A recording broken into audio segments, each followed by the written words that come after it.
Let us talk about miracles in these times. Well, look, you are already a miracle. We already rose from the dead, if you want to be real. We was dead before we already rose from the dead, man. Right. And through this speaking, through this word going out, which is through the spirit of Yahweh Shai, everything that the Bible has the Lord has ordained is now being brought to pass. What's that scripture, Isaiah? 42:9. Something like that. New things do I tell you? Isaiah 42:9. Before they come to pass, I tell you of them. That's when you go into prophecy, that's really uplifting the name of Yahweh Shai. Point blank, period. People, that's all y'all talk about. That's really showing, that's giving glory to the names of Yahweh Shai. The fact that he said it through a man thousands of years ago, and now he's said it to us and it's came to pass, that's power, man. It's Isaiah chapter 42 and verse 9. It says, behold, the former things are come to pass, and new things do I declare. What came to pass? Slave ships. Okay, Esau ruling, the Renaissance, the forming of the beast system, the Greeks, all of these things came to pass. Now there's new things that he has professed, okay? And before they come, he tells you of them. And that's what we hear from him. It says, and before they spring forth, I tell you of them. And that's why the prophet sent out. And look, before all the plagues came to Egypt dealing with Moses now, right? Moses had to tell Pharaoh what was coming. He wouldn't tell Pharaoh before what was coming. That's the same thing we're doing, man. You know, because why? When these things happen, then the world shall know that Yahweh Ba'Shem Yahweh Shai sent them. They're going to know the God who sent them. The Lord said in Romans 9, when he come to judge the new Pharaoh, which is the so-called white man, Esau Edom, he going to make his name known again. In other words, when his destruction comes, everybody going to know why it happened and who it came from, man. There you go. And that name has lost its, in this earth, it hasn't been glorified. Remember at the time of Seth, then began men to call on the name of the Lord. We're here to forward that legacy. Going all the way back to Adam, the breath of life, what he passed down through Abel, okay? Seth, of course, who replaced Abel. At the time of Enos, then began men to call on the name of the Lord. That's what we're doing. We're back in that same lot. The prophets have been since the world began.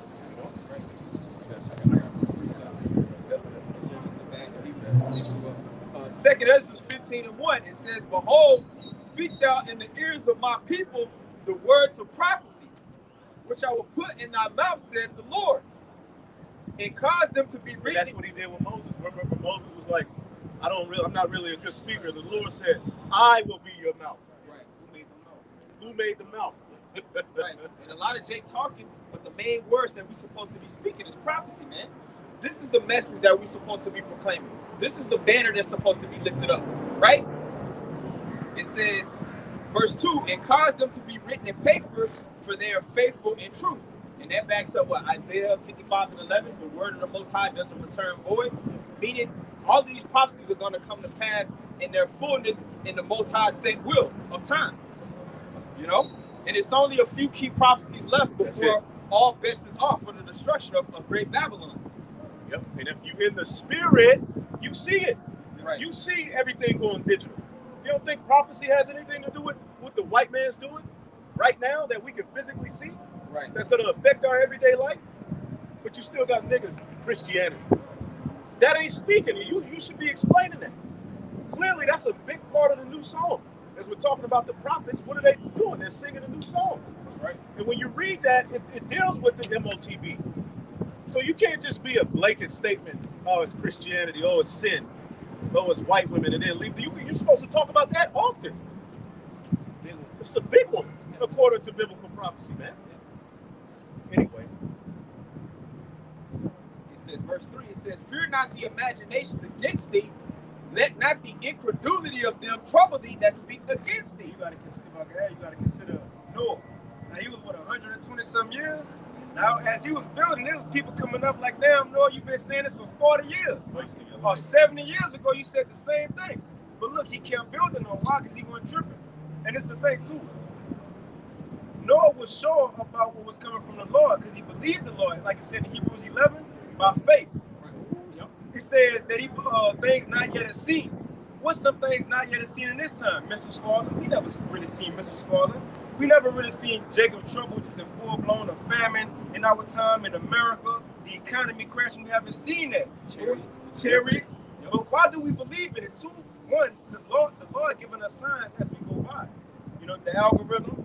We see the build-up. Because look, rumors of prophecy ain't just rumors. Right. The rumors is a build-up to the actual thing. Right. It's a build-up. Yeah. News. It's news. Yeah. So when it happened, there was a build-up to the Babylonian Empire coming and taking down the land of Israel. There was a build-up of events you can read about it. Well, you think Jeremiah was warned? You think the Babylonians just started kicking ass? No, there was a build-up to the Persians. All the other empires. So how much more so a build-up to the downfall of Babylon the Great? Okay, It says, verse 4, for all the unfaithful shall die in their unfaithfulness. And the scripture says that the just shall live by faith, man. You know, we already see the vision. But the vision is yet for an appointed time, but at the end it shall speak. And we know we're at the end because the gospel has been preached throughout all the world. Like it says in Matthew the 24th chapter, man. That's a key indication how we know this thing's about to go down, man. You know? Right. And that incredulity, y'all through. Yo. All of the so-called conspires, crew. they win it. All right. And it's not even to hell with a conspiracy. It's the prophecies, man. Right. At the end of the day, we were right. The spirit and power of Yahweh Shemel Shai, which ultimately that magnifies the names of Yahweh and Yahweh Shai effective. We're right. We get our glory later. Right now, we're here to bring that fame back because the earth has lost the fear of the Lord. There's no fear. The reason you're going through what you go through as a man in America is because there's no fear of the Lord in this place. Right. Therefore, the earth is ran, all right, in a way that operates against nature, man.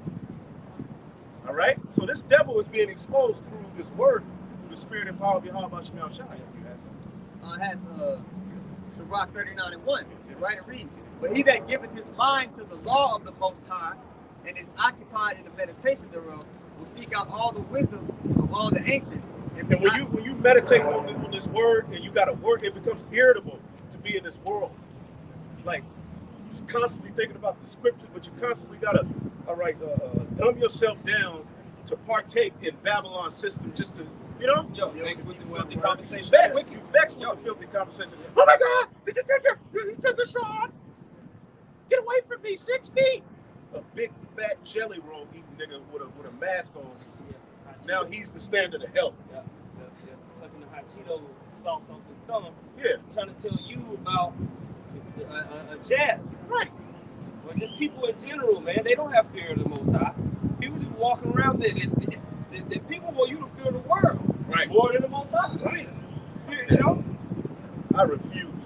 And that's what the word incredulable goes back to. Without credibility. Without belief. Right. Something that's credible meaning you believe in it. Right. Don't let the incredulity of these people throw you off your course. That's what they were sent to do. They don't believe it. They don't have faith in the plan that the Most High set out. They're not down for the game plan. You know? But hey, when the judgments of the Yahweh Shemel Shai start coming out, we gonna see. Right. And for a lot of people, that's the only thing you can say to them. We'll see. We'll see. Yeah, that's what I say to women. Yeah. We'll see. We'll see how that works out for you. I don't know. I ain't got nothing else to tell you. You know? And be occupied in prophecies. He will keep the sayings of the renowned men, and where subtle parables are, he will be there also. And the Bible is full of subtle parables, man, which for ages nobody knew what it was talking about. Right. Okay? The Christians are there, man, and everybody's trying to talk about prophecy now. All of you dudes who like this one dude who talks about the money. Rethinking the dollar. Man, you need to stop trying to talk about the Bible. Stop letting them old punk ass niggas call in, who played out ass niggas who left church, woke up to some African. They calling in now. They trying to break down the Bible, and they're doing a horrible. One nigga said, and they be thinking they so deep. One nigga said that Jesus' real name was Barabbas. Yes, two Jesus. Wow. Okay. Barabbas, his real first name, So like, damn, Jesus got a last name. And they're calling in with all of this madness. Somebody brought up the 144. Isn't it? Well, I don't know. The 144, you know, they may be a vital part of it, but, you know, it just seems like a group of believers in Christ. What? So the truth is going to come out through those who are occupied in the meditation of this thing. Now, you people haven't been meditating on the Bible. You've been living your own goddamn life. Now you want to get on YouTube and get your little people. We started this through the Spirit, through the apostles. Yeah. Getting on the internet, showing the clip of what they doing, and then talking about it. We started that through the Spirit. Y'all wasn't doing that. Yep. Through the Spirit, but we ain't nothing special, but we're vessels used. Right? Now everybody want to get on the internet and try to talk about the Bible in your own. Yeah, and most of the people that want to talk about prophecy, they try to mix it with something else. They're defiled with women. Those who truly get this thing, they're not going to be defiled with the other philosophies and all that other BS, man. They're going to stick to the Spirit. You know, the Lord has revealed his secrets, okay, unto his servants, the prophets. Those people that are his friends, you know, no greater love have any man this than a man lay down his life for his friends. The 144,000, they're going to be reciprocating that love. They're going to be living sacrifices for Yahweh, man. Thus having that gift of understanding prophecy, having that gift of faith. Fools. That's what makes the elect fools foolish, to really bring out the secrets. That makes you foolish in this world. Right? Yeah. They tell you about the love of Jesus Christ and how you need to have faith in him. But they're busy selling you bug out bags. You know, they're not building you up spiritually. They're trying to get you on their next get rich program. Hey, come in, you know, $2.99, sign up. Sign up, man. You know, we'll figure this out, come together, and you know, they don't ever want to talk about Babylon either. Nope. They never talk about it. You know. Yeah. One nigga called on there and said it clearly says it's a city. Yeah. Like, stop, man. Y'all need to stop trying to talk about the Bible, man. Leave that up to the prophets. Just get your little YouTube money, have your moment, but ultimately you help us when you bring out those things. Leave the Bible alone, homie. All right? We got it. That's real quick, just to back what you said. It's Revelation 14:3. And they sung as it were a new song before the throne and before the four beasts and the elders, and no man could learn that song but the 144,000 which were redeemed from the earth. That's just the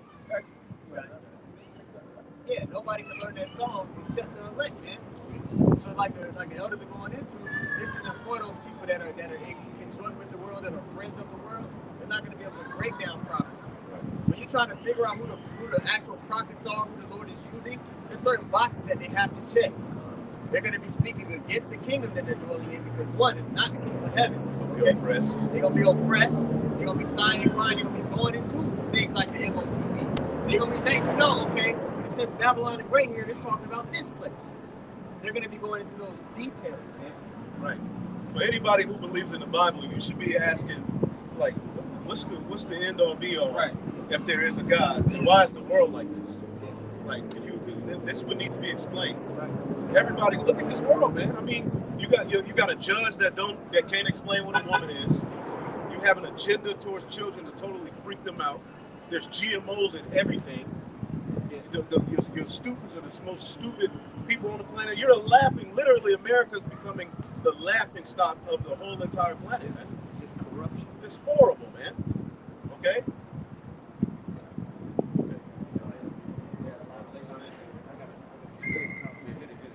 All right, brother.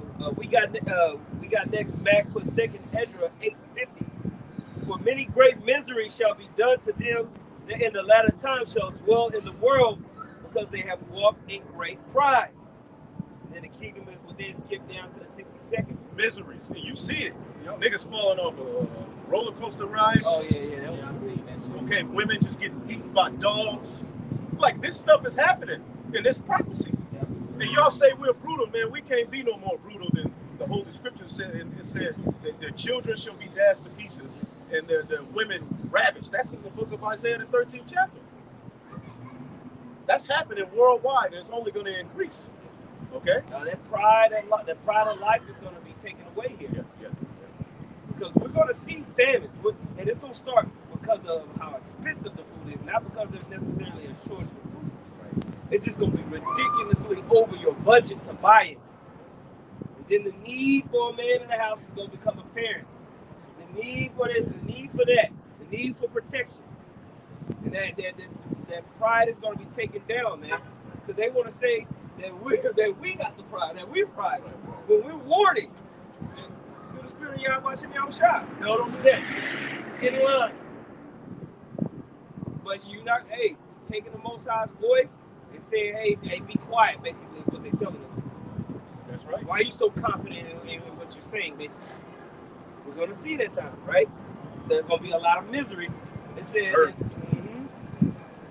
in verse 62, it says, these things have I not showed unto all men, but unto thee and few like thee. Then answered I and said, behold, O Lord, now hast thou showed me the multitude of the wonders which thou wilt begin to do in the last times, but at what time that thou hast not shown me. Okay? And so, yeah, man, just like you said, he gives us the secret to the servants and prophets. And because we're speaking these things before they happen, because we have the faith in Yahweh Shah, our hearts and minds are being prepared to receive those times and not bug out and not just completely lose it. Be rooted.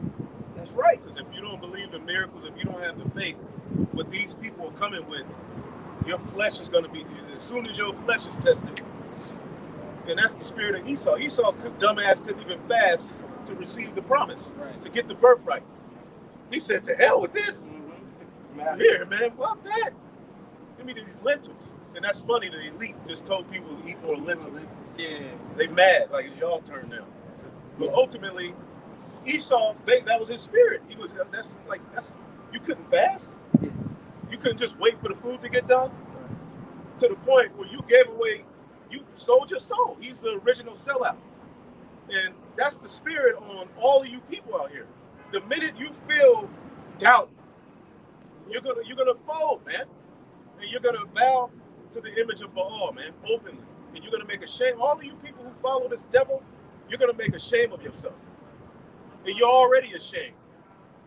You would think there would be more Americans riled up about how they played y'all with the juice and then just went away, then coming back, doing this, doing that. Literally, it's a clear joke. Okay? And you stupid as Americans are still walking around saying everybody should be juiced. Yeah. They still getting on Kyrie Irving. Now he can play home games now. Yeah. And they'll go to the arena to complain. Why you want to go there? He ain't juiced. He can fuck up the whole arena with one breath. Yeah. Why you there, man? Right. Boom! No mask. This place is totally out of order, man. Yeah. I was listening to Andrew Tate's a lot. I was listening to the guy Andrew Tate. He does Fresh and Fit and everything like that, and he's talking about the whole situation with the jab. And he made it say, he's like, man, you know what worried me about it was not just the regulations that they was bringing.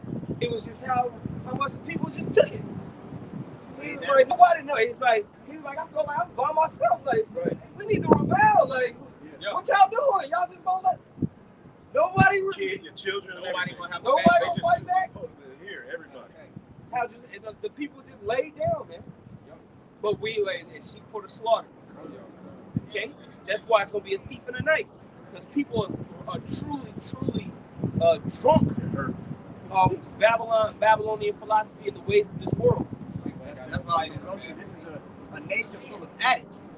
Okay, an addict can do whatever you tell them if you can get them their fix. So when they pushed the jump shot on people, they was willing to do whatever because they just wanted that instant gratification. So when the elders said they're gonna bend that knee, man, when the calamity comes, they've been conditioned their whole life to have instant gratification. So when they don't get it, they're gonna do whatever to feel okay again and have some sense of normal. And see, the elect, they're gonna have that drive. And it starts in the mind. That's why I said the name of Yahweh was written in their forehead. See, because you do have doubt in the flesh. That's going to come with the flesh. However, if you believe that he is, we're going to win. You're not walking into the unknown. You walking into the unknown like, man, the Lord's will be done. F it. You already know how to put off the flesh. You may have to put off the flesh 2-3 days. No food. we built for it. Now, of course, you're gonna be hungry and shit. Right. But hey, But you know, you all right, the you'll Lord be will take fine. care of us, Yeah. man. You'll be fine, man. Yeah. Honestly, Yeah. stop. If shit, all hell break loose, and you have to go through it, you're supposed to be honored, man. Because you know the Lord go. And then there's grass outside, though. After a while, go eat some grass. They could be walking right past the cons and Walking shit. past the trees, like, yeah, eat these. I got one more. Okay, go ahead. Canaan, Israel, tribe of Benjamin, for Isaiah 19 and 14. The Lord hath mingled a perverse spirit in the midst thereof, Right. and they have caused Egypt to err in every work thereof, as a drunken man staggereth in his vomit. You know, that's this place, man. This is that modern day Egypt that has everybody drunken off the way of this world. Everybody with YOLO, instant gratification mindset, and not the spirit to endure or be patient on the Lord's reward. And then really that usually leads in destruction. That's right. Moral decay. Yeah. When people with that mindset are able to look forward themselves and have like and push and gravitate other people towards them, like it becomes a mess. And that's a stat. Imagine a nigga get drunk on some gin, Seagram's gin, and he's in an elevator, slipping in his own throwing up. That's a mess. Yeah. That's America. That's how the Bible. Read that again. Right. Hey, the Lord is cold, man. Right. This is back in Isaiah. It's all right. No, it's right. 19 and 15. Yeah, Isaiah 19 and 14. The Lord hath mingled a perverse spirit in the midst thereof, and they have caused Egypt to err in every work thereof, as a drunken man staggereth in his vomit. Right? All of these pictures of children just being passed around by the billions of these images, and nobody's just asking, nobody's saying, where are all these images coming from? They'll just talk about the fact that they're there, but nobody ever gets to the core. What is this? This needs to be rooted at what's the source? And if we speak out about it, they'll strike you. Yeah. They try to silence those who bring it. Hey, anybody see this? What's this about? Right. Figure it out. Yeah. Oh, take that down. He's crazy. There's something wrong with him. Yeah, hate speech because you're exposing a pedo. Mr. Rogers, that Mr. Rogers spirit. Right. Go back and watch Mr. Rogers now that you got the knowledge. You're gonna be creeped out. You're gonna know automatically. You know what? This was Esau. Just watch it. Go ahead. I got one. Psalms 94:16. It says, "Who will rise up for me against the evildoers, or who will stand up for me against the workers of iniquity?" And only the prophets at the end of the day, because these people don't have a backbone in America, man. Nobody don't stand up for anything that they believe in, man. They just go along with the status quo. It ain't no fight in these people, man. That's why they gonna willingly accept the Quran, man. You know, they ain't gonna even be a second guess. They only ain't gonna fight even when they ponder. see other people. Yeah. No, go ahead, bro. Nah, they ain't gonna even be a second thought. They ain't gonna even ponder or try to weigh it out. They just gonna full-fledged with it, man. True.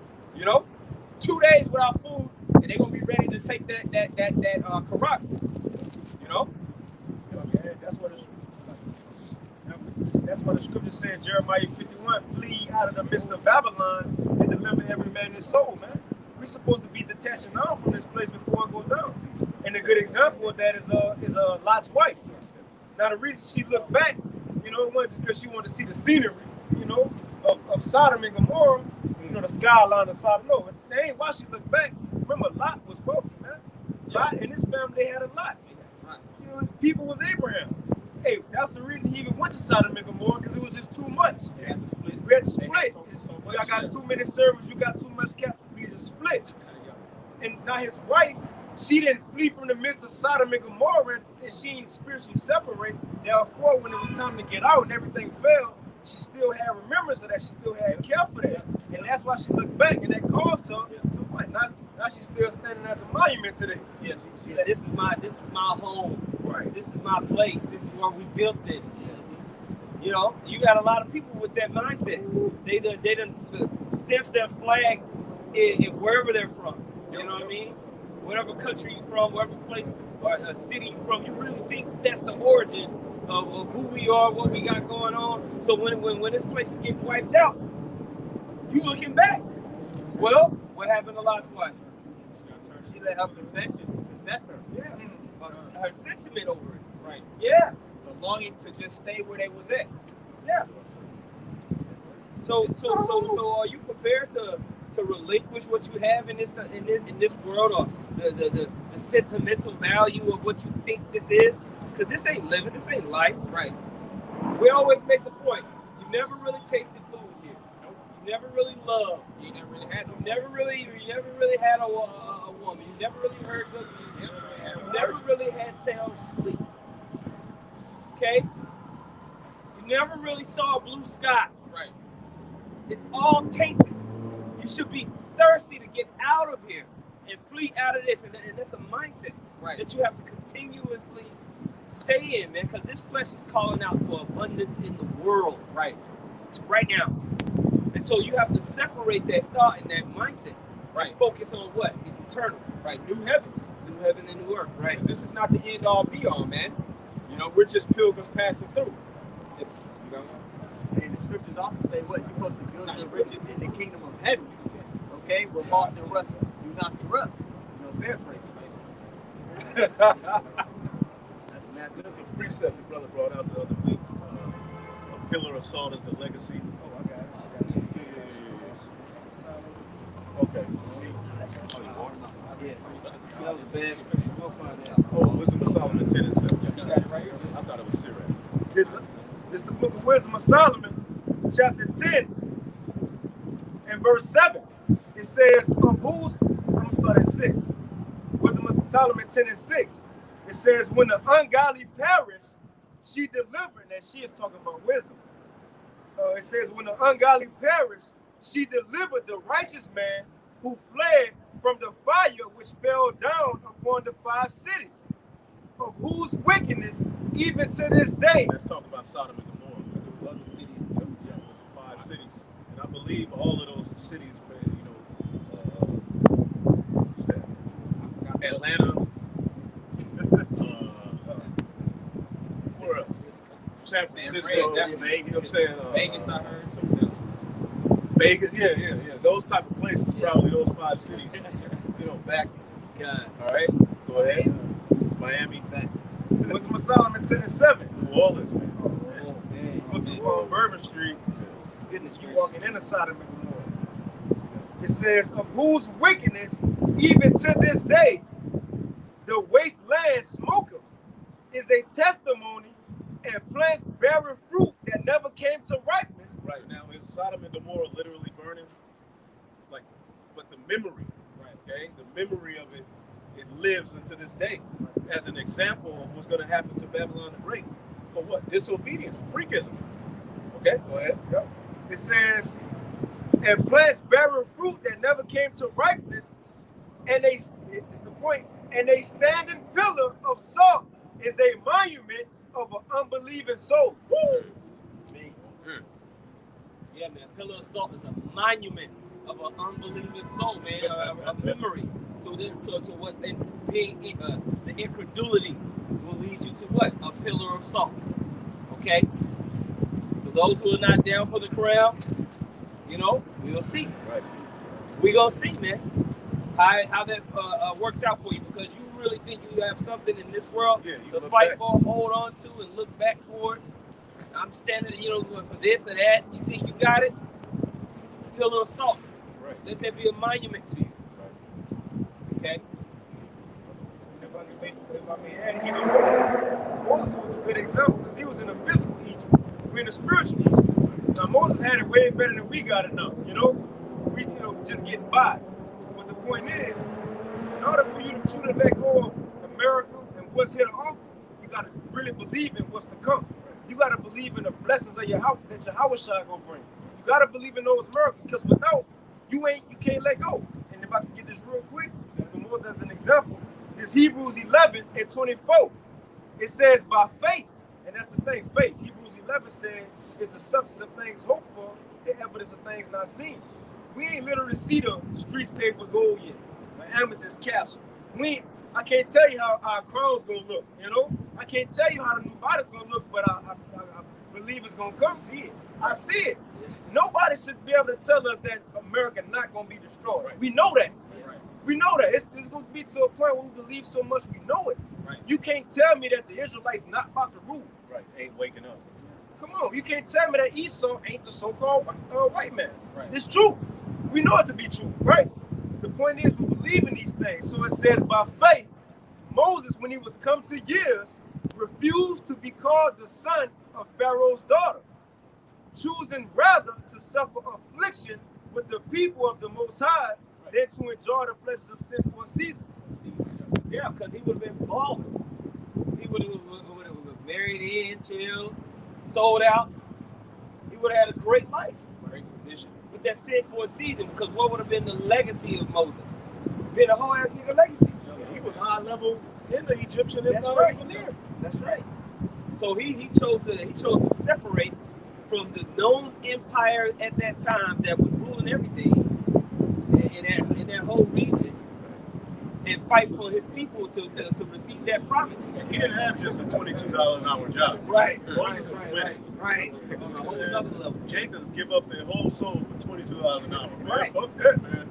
Right. Comparatively, in this world, he's been driving a Bugatti, been living in a nice mansion, servants, chilling. Yeah. It was like a Dubai prince. That's right, man. That's the level that Moses was on. When you that high up, man. He gave that up for what? The promise of Yahweh Shemir Shah to go into the promised land. Yeah. A lot of our people don't want to give up what they think that they have in this world for the sake of Yahweh Shemir Shah. But they want to boast in the law of Moses. Yeah, all day. And try to make you, seem like you're the bad guy. They're like even these Christians. A Christian will come up and try to tell us, look, there's a Hebrew Israelite that had a gun with Mike Tyson. Listen, the last thing a Christian can do is come and tell me about anything violent. Right. You literally committed genocide on the whole group. Right. In the name of You Jesus. got on a boat Yeah. to go kill people, man. Right. Doctrine of discovery. Right. That was underneath the Christian banner. Man. Calvin. So anytime a Christian want to come up to one of us and talk about the atrocities of the Israelites, we're a terrorist group. No. The Christian has been the biggest terrorist in the history of mankind. Yes, the Edomite Christian. The Edomite Christian. So yeah, man. So we coming in that Moses spirit, man, breaking off from Egypt, seeking out the promised land through the spirit power of Yahweh Shemir Shah. Got it, bro. And it said to enjoy pleasures of sin for a season. And the scripture says, Revelation 12, Esau knew he got a short time. Right. Now, what are you going to tempt everybody with? The MOTV. Now, say if you get that, and especially we know when it get mandated, time will move fast. Now, say if you say, okay, damn, I got to go to FEMA for food. The Lord ain't, giving me no food. I ain't seen no raven yet with no food. And you said, fuck it, I'm going to go to FEMA. Man, it could be weeks later or days later, the Lord come. So it's the point, why would you even bow down when it ain't even a long time you're going to be here anyway? You might as well just, you feel what I'm saying? Suffer. That's the thing, because look, the brother Kabar in New Orleans, Campstream, he got to say, it's two options. You can either die for the Lord or die by the Lord. Yeah. At least for the Lord, I know my work's going to follow. We know we're going to get raised up again. Yeah. But if we bow down and choose and fear the so-called white man, then now you got to taste missiles. Now you got to go through a real destruction, man. So the point is, we a short time. If Esau got a short time to rule and win his captivity, we only got a little time to be here. Right. We don't got that long to be here. Bro, you take the chip, you can just go to the club 2 weeks and that shit gonna malfunction. And then the Lord, right. all hell go right. break. Right. You get the upgrade, shit gonna malfunction. You're gonna have to keep getting the upgrade, just like that Apple. And any phone you got, insta update every goddamn week, bro. So what you think they're gonna have with that digital? You're gonna always have a headache. It ain't gonna work. Okay. I got a precept to what brother just said. 1 Peter 4:13. But rejoice inasmuch as ye are partakers of Hamashiach's suffering, that when his glory shall be revealed, ye may be glad also with exceeding joy. If ye be reproached for the name of Hamashiach, happy are ye, for the spirit of glory and of the Most High rests upon you. And don't let these people in this world make you feel like you're wrong. for the truth. Right. Because the truth makes them uncomfortable. Somehow you're wrong, and you gotta bow and bend to that. No, man, we're not wrong. Nothing we're saying is wrong. So don't allow this world to use the emotions of this world, the witchcraft of this world, to make you say, damn, I'm tripping. No, man, we ain't tripping, man. We may be sipping like a bottle, but we ain't tripping. Go ahead.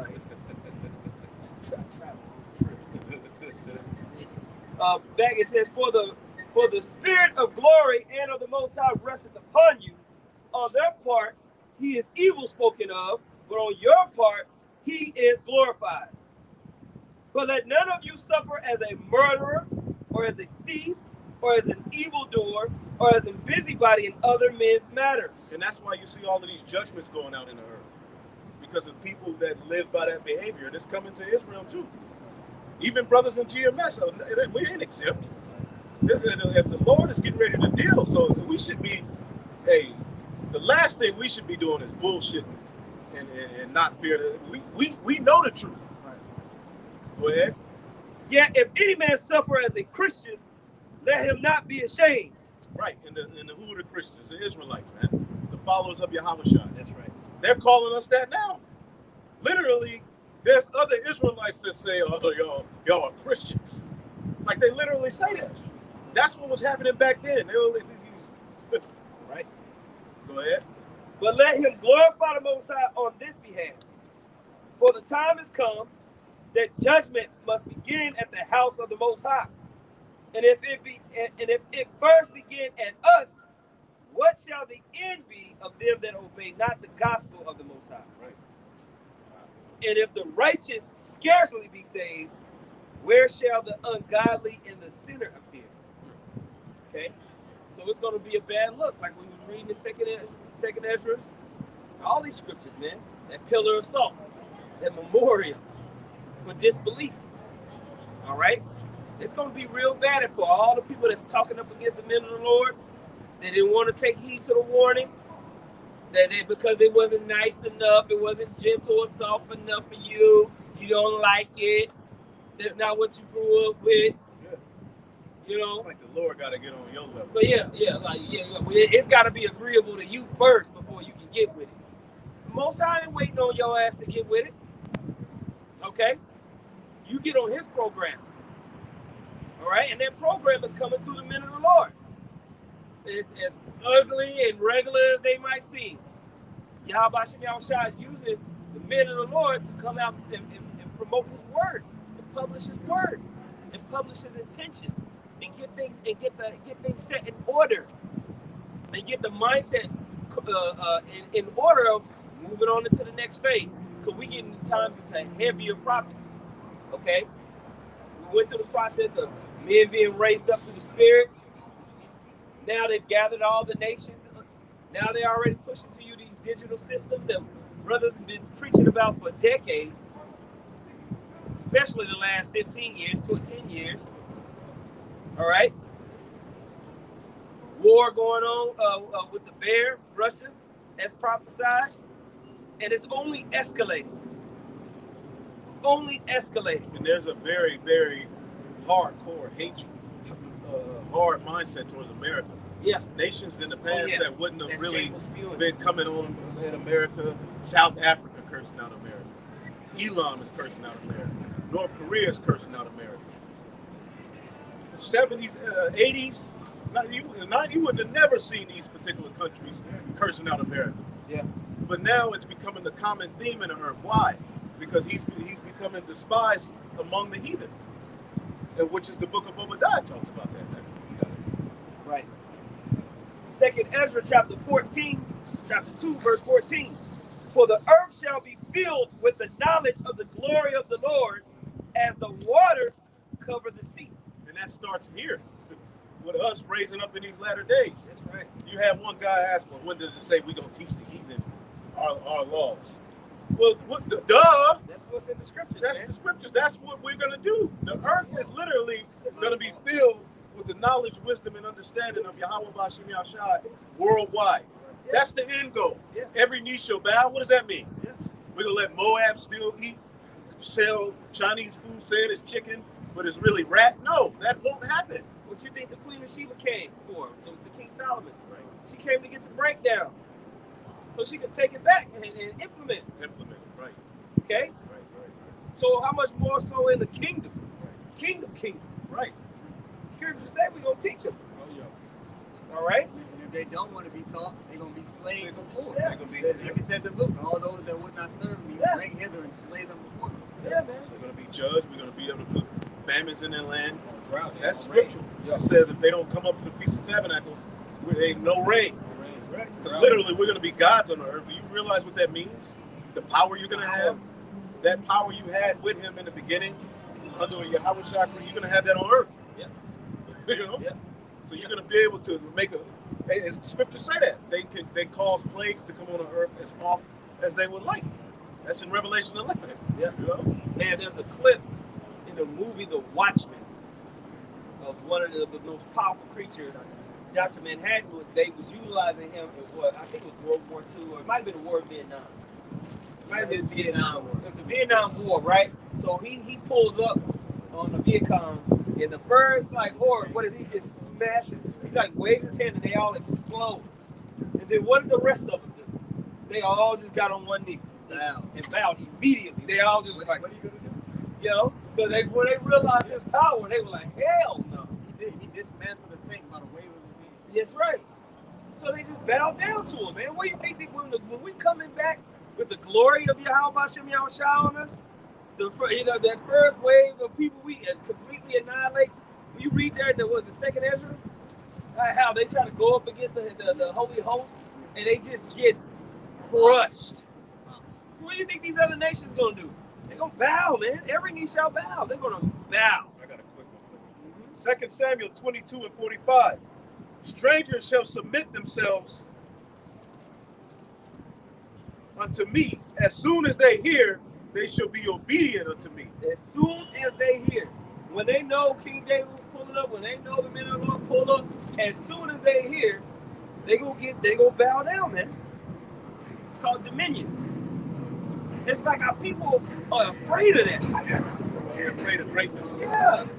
That's too much responsibility. You're gonna have a new body, nigga. You're not gonna be in this body. I'm gonna be tired, man. Oh man, the whole law I gotta teach it. But you want all the dominion and power when you play NBA Live. Everybody knows. You put everything on 99. So what? So what do you do on 99? You dominate and you play 18 seasons, got an apartment, Right. got a whole life online. But when it comes to actually acquiring the stuff in real life, you don't want it. You don't want 99?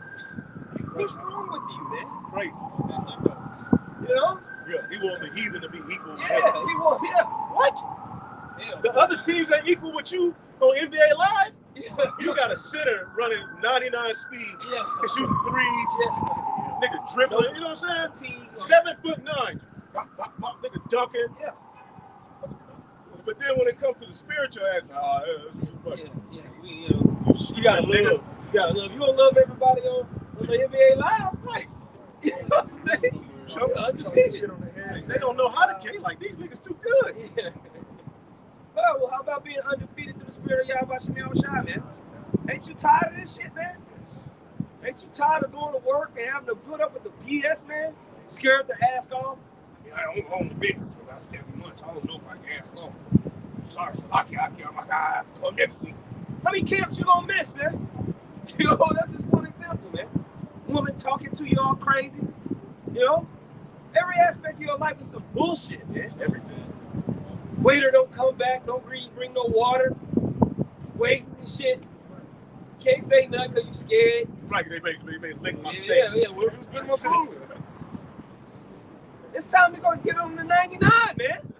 And that's because there's no fear of the Lord. Right. Somebody will fuck with your food. Right. That's a worry you have. Not even knowing where your food comes from. You think Abraham had a piece of steak on his plate and didn't know where it came from? Right. No, he Right. knew it came from his yard. Yeah. Okay? He knew who was in it. He knew the process of how it was slaughtered. He knew the name of the Lord it was slaughtered in. Do you know? Yeah. No. Whack, man.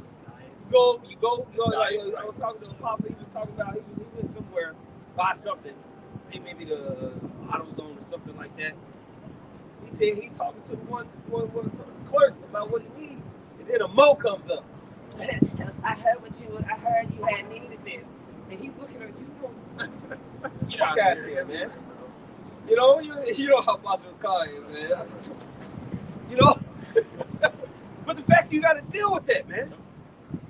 You can't say nothing. Yeah. You know, you can't say nothing. Hated it. Yeah, hated it. You got to sit up there and listen to this person. They're the manager.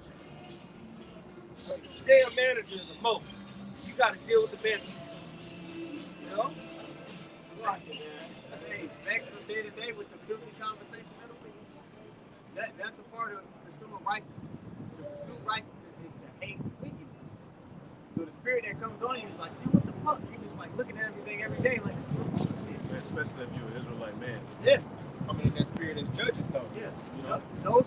Those who receive the mark of exemption are going to be sighing and crying, like it says in Ezekiel the 9th chapter.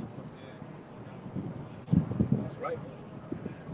Just go back to what the elders were saying about how these other nations, they don't have a choice or option. And one, when you read them curses in Deuteronomy 28, from 15 on down, remember it's blessings before that.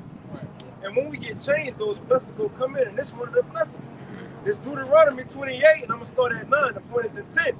It says, and Yahweh shall establish thee a holy people unto himself, as he hath sworn unto thee, if thou shalt keep the commandments of Yahweh thy power and walk in his ways. It says, and all the people of the earth shall see that thou art called by the name of Yahweh, and they shall be afraid of thee, man. And the point is, when they see that change, when they see this is God's on earth, literally, that's going to strike. We ain't going to have to just beat them, and no, they're going to be willing. Isaiah 2 is written for a reason. They're going to want to come down. But that's going to take a while. You know? They still, you know what I'm saying? These heathen are proud. That's what that rod of iron is for. Now, they're going to be scared, but it's going to take a while to learn how we want things. Yeah. There's going to be shit that they're accustomed to doing. Yeah. That's why it's a 1,000-year period, because by that generation of the heathen, they're going to be on point. They ain't gonna be perfect. They're spite. Right. They were afraid, but they're right. spite. Right. But that power is gonna be displayed. Oh yeah. It's gonna be. It's not. Hey. That power when it's displayed, it's gonna come hard, fast, powerful. So I get what the brother's saying, because these nations are gonna bow down, man. Yeah. Once they see how quickly they can get done up, when they run up, they're gonna bow, man. But it's gonna be some ass kicking going on. You know. Gonna be some ass kicking going on through the spirit, man. Okay, because the elitists said they gonna be in the bunker, seeing, and they still ain't gonna prepare. Yep. They're still not gonna prepare. Now, back up what the brother had said, brother Judah the Prince put Isaiah 60 and 14.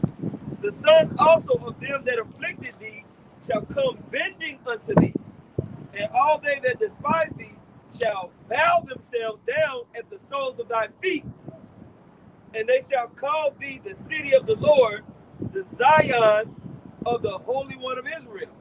So, once that power is established, we come back down, the Holy City of Jerusalem come down, you know, after, you know, all the main battle, which is going to be a small first round knockout. It's going to be a first round knockout. Yeah, right here, it's going to come in and strike these nations, man. No hope.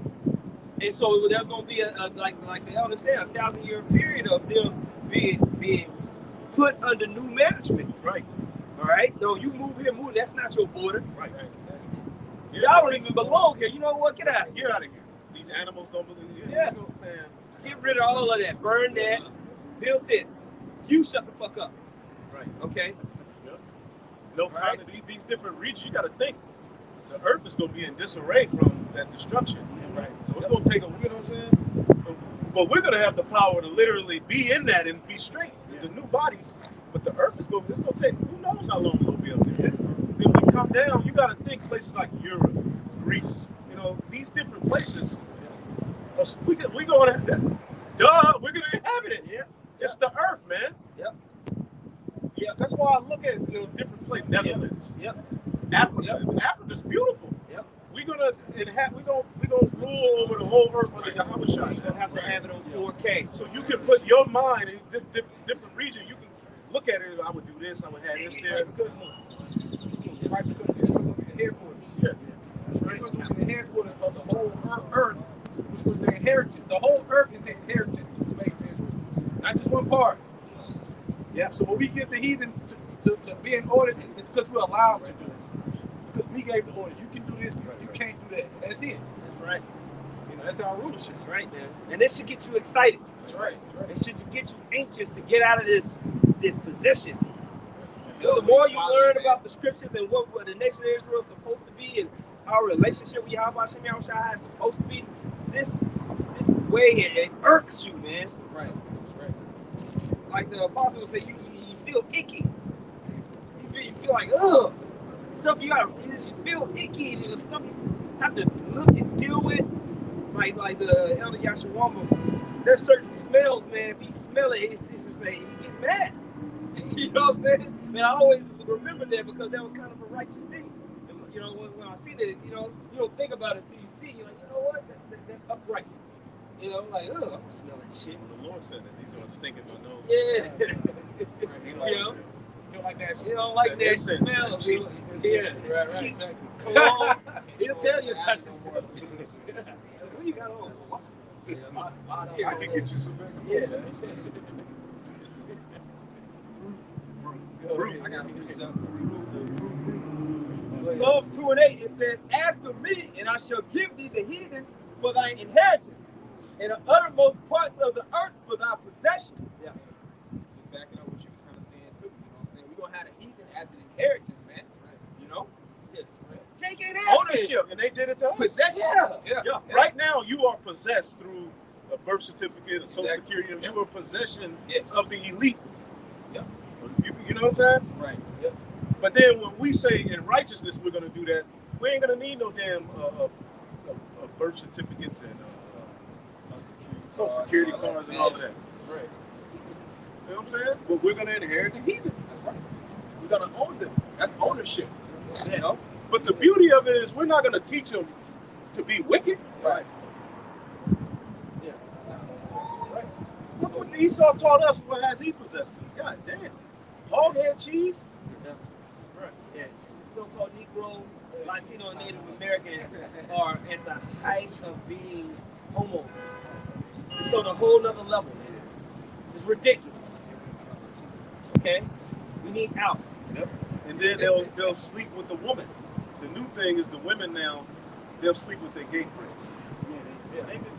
Right. But Yeah, then she's at Whole Foods or Sprouts one day and you're there and y'all meet. Yeah. She's laying with a damn mole. Yep. Yeah. And you meet her, you know what I'm saying? Nasty. And you think, oh, that's, you know what I'm saying? That's the type of shit going on in this world, man. Who wants to lay with a woman who lay with a mole? No. Nobody. Spirits. Evil spirits. Yeah, fuck that. Anyway, That's disgusting. For real. Sirach, the 10th chapter. Sirach, the 10th chapter. I was reading that earlier. Ultimately, the earth needs new management, and we're here to tell you through the Spirit that under who the world ignorantly calls Jesus Christ, okay, that's what we're here to preach, the throne of David. Okay, where the wisdom and knowledge of Yahweh Hashem Yahushua will be spread throughout the whole planet Earth. That's right. Wickedness is being spread throughout the whole planet Earth right now. So in our kingdom, righteousness. Go ahead. It's Sirach 10:1. It says, "A wise judge will instruct his people, Right. and the government of a prudent man is well ordered." Look at this government, man. I mean, you got every other week it's a pedophile. They do all type of drugs. They have all type of orgies. Hotel. I was watching this thing on Vice. Yeah, he was basically like these rich people. I saw that. The way they party is shit everywhere, blood. Yeah. this. Yeah. Yeah. They went into the one of the rooms with a black light just to see all the stains. And he said they were shocked that it wasn't a corner in that place that didn't have semen and fluid stains. It was semen on the ceiling. And you gotta in those luxury hotels, they have high ceilings. Yeah. What the hell are they doing? All of it. Baphomet was an anti. Yeah. Picking up Some type of dominatrix. This place is out of order, man. But these are the people who are telling you what to do. Yeah. These people sit at the stand, writing laws. But he'll go and play with a little child, man. By the millions, got pictures, email, sending shit around. But that goes into that. Read that again. Continuing on, actually from the top again, Sirach 10:1. Yeah, you got an island. Imagine us with an island. We be chilling. What? All right. And you, as a woman, you couldn't come over unless you were down. Yeah. You knew what it was. You know what I'm saying? You come to that no Western mindset is allowed on the island. We hear about it. We coming and throwing your ass off the mountain. It's our island, right? And they were doing wickedness over there. We do righteousness, man. Hey, these women, they'll do it for these rappers. They got to sign those to NDA. They already know what it is. We're going to do it in righteousness. We're going to do it in righteousness, man. All right, this is Sirach 10:1. A wise judge will instruct his people, and the government of a prudent man is well ordered. Right. We're going to tell Moab no more rat. Okay, we're going to tell, we even got to teach Esau nasty ass. Yeah. We're going to do it for a little while. Ham, we're going to tell him to stop. Take that goddamn soccer jersey and them slacks off. They don't go together. Okay? Drinking orange juice and then eating Oreo cookies. What the hell is that? They're weird. Get that stupid look off your face. Yeah. Walking to the mailbox. Like, what's wrong with this nigga, man? Looking like a dirty tennis ball, man. Ham. Elon, oh my goodness. Get out of the way. Shut up. Stop asking so many goddamn questions, man. That's really what we gonna say. Hey, y'all gotta get in order, man. Stop looking like that. Yeah. Because the heathen are through, man. That's from The heathen don't have it, man. Let's be honest. The Moabite. These people, you see him. This motherfucker was driving in a car with a mask on and a shield with the window up. I see people I'm trying to get the other way. Completely cool, just walking across the street like cars ain't coming, man. This shouldn't be a wise judge wouldn't have, that shouldn't be allowed. Go ahead. Continue on, verse 2. Right, it reads, as the judge of the people is himself, so are his officers. Yep. Corrupt.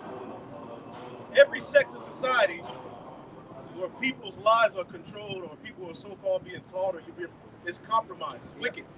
It's corrupt. There's no way to get to the top unless you're corrupt. They get film on you. All of the people who are getting to some sort of, they got film on them. They got to know they trust them to cover some shit up and be corrupt. That's the way you make it here. Yeah, and they showed that on that show, The Ozarks. Oh, yeah. They show how corrupt this place is, man. Like how the politicians is mixed in with the business owners and the entrepreneurs, and how they get dirt on each other and stuff like that. Also, break down of it. They show break down of it. Everybody break down of it, man. They show you how they set you up, and so they'll have tape on you as you rise through your career. And when you go home and somebody's sitting on your couch in the dark, Mr. Johnson, congratulations on your promotion. This is what we need you to do. Creepy. Like that black woman judge that they got up there. Yeah. For her to be where she is in Esau society, forget about it. She ran through Oh my goodness. ghetto gagging. Yeah.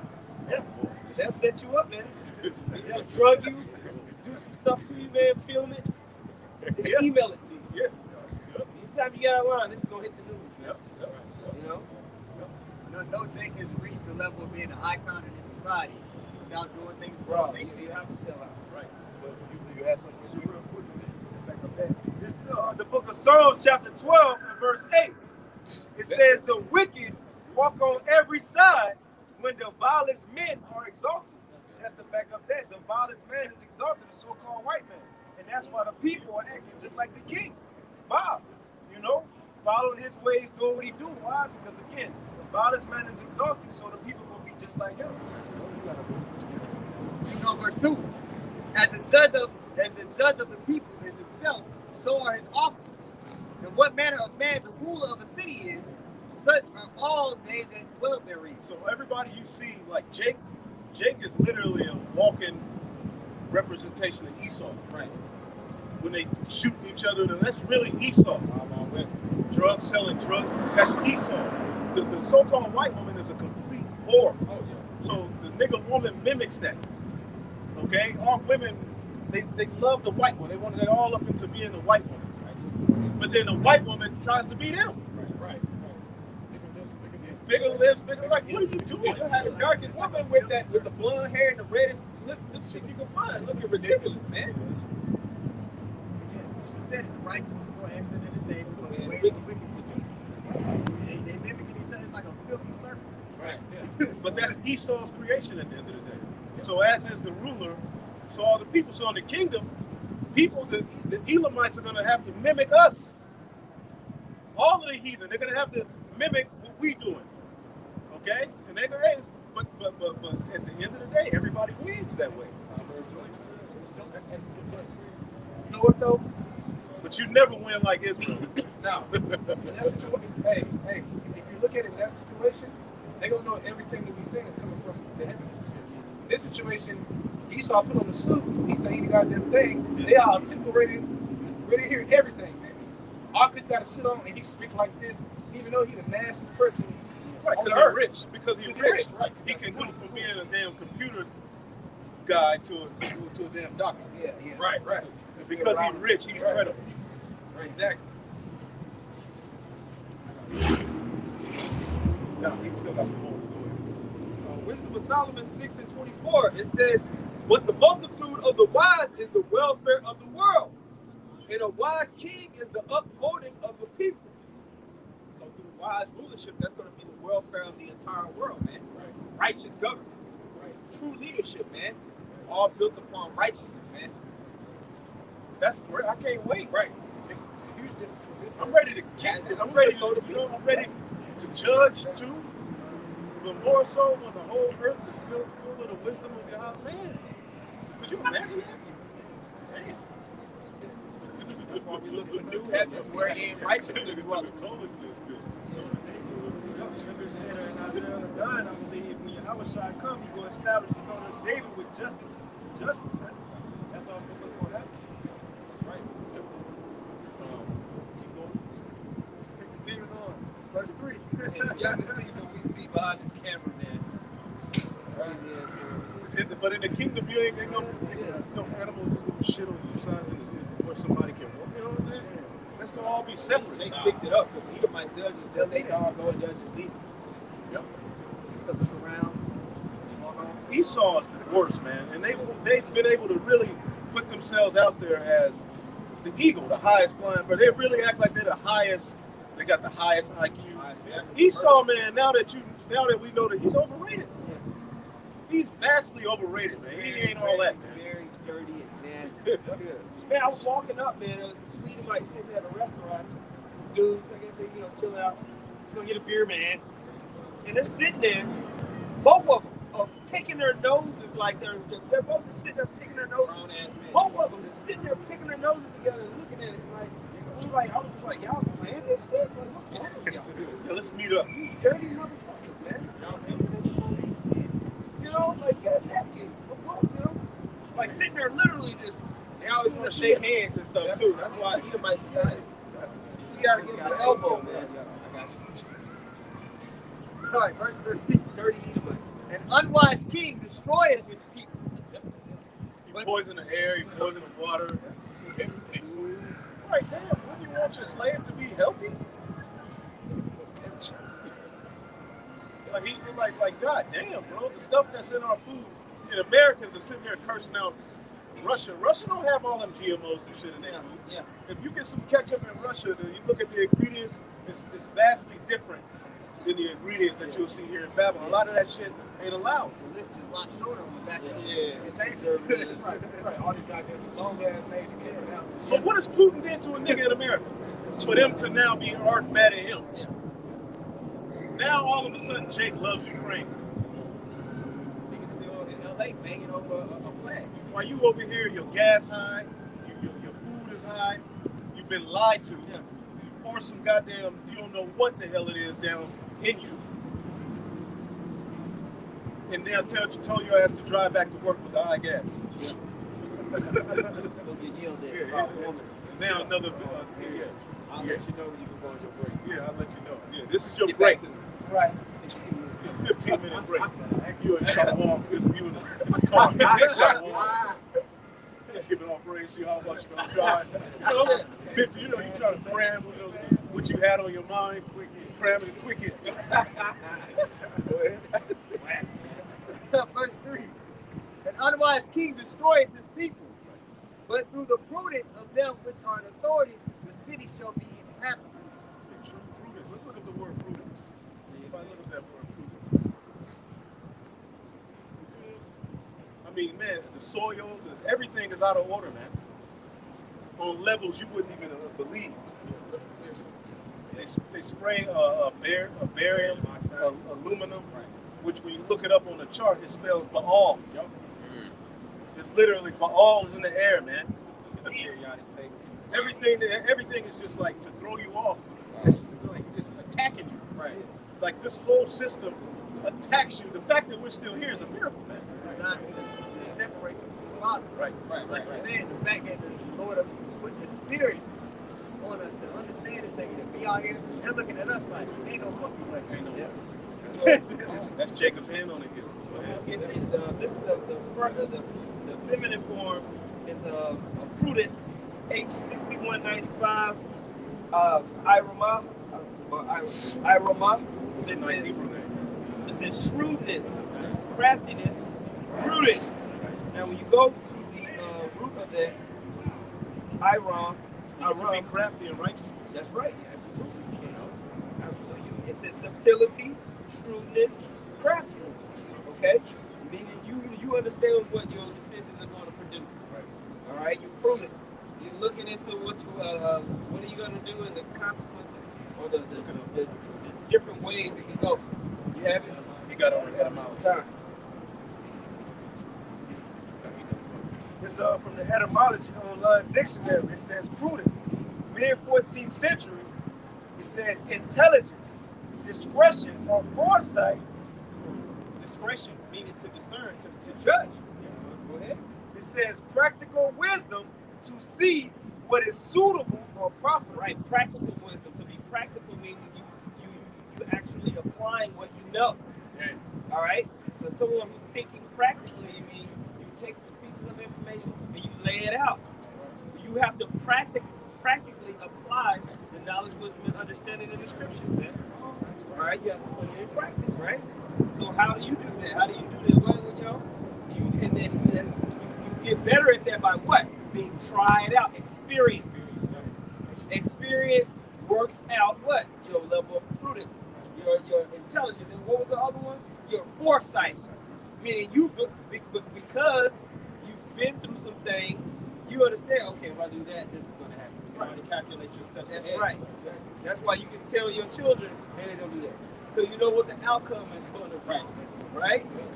Even little kids that experience by themselves, they might get on couches and shit, little as hell, fall above their head. If you watch them the next time, they kind of real slow because they thinking. Yeah. And we got to be that way, but in spiritual sense, in this truth. That's right. That's right, man. And so, yeah, that prudence is important. That's the character. We're being groomed to be kings. We're auditioning for kingship. That's the characteristic of it. We're going to be like gods in the kingdom. Knowing the both good and evil. Knowing what the end of wickedness is. Knowing what the end of righteousness is. This is Sirach chapter 1 and 19. Wisdom raineth down skill.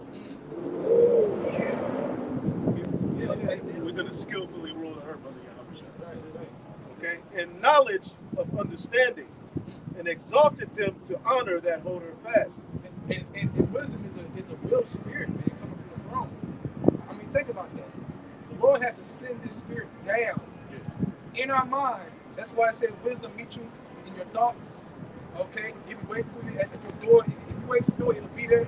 It'll conversate with you. Because it's an actual spirit that the Father is sending down through your house shot. Right. Okay? And he's going to send Yahweh and the 144 down. Right. That's going to be complete wisdom for the world. Complete wisdom For the world. For the world. Exactly. Skill. That's right. A whole nother level. That's right.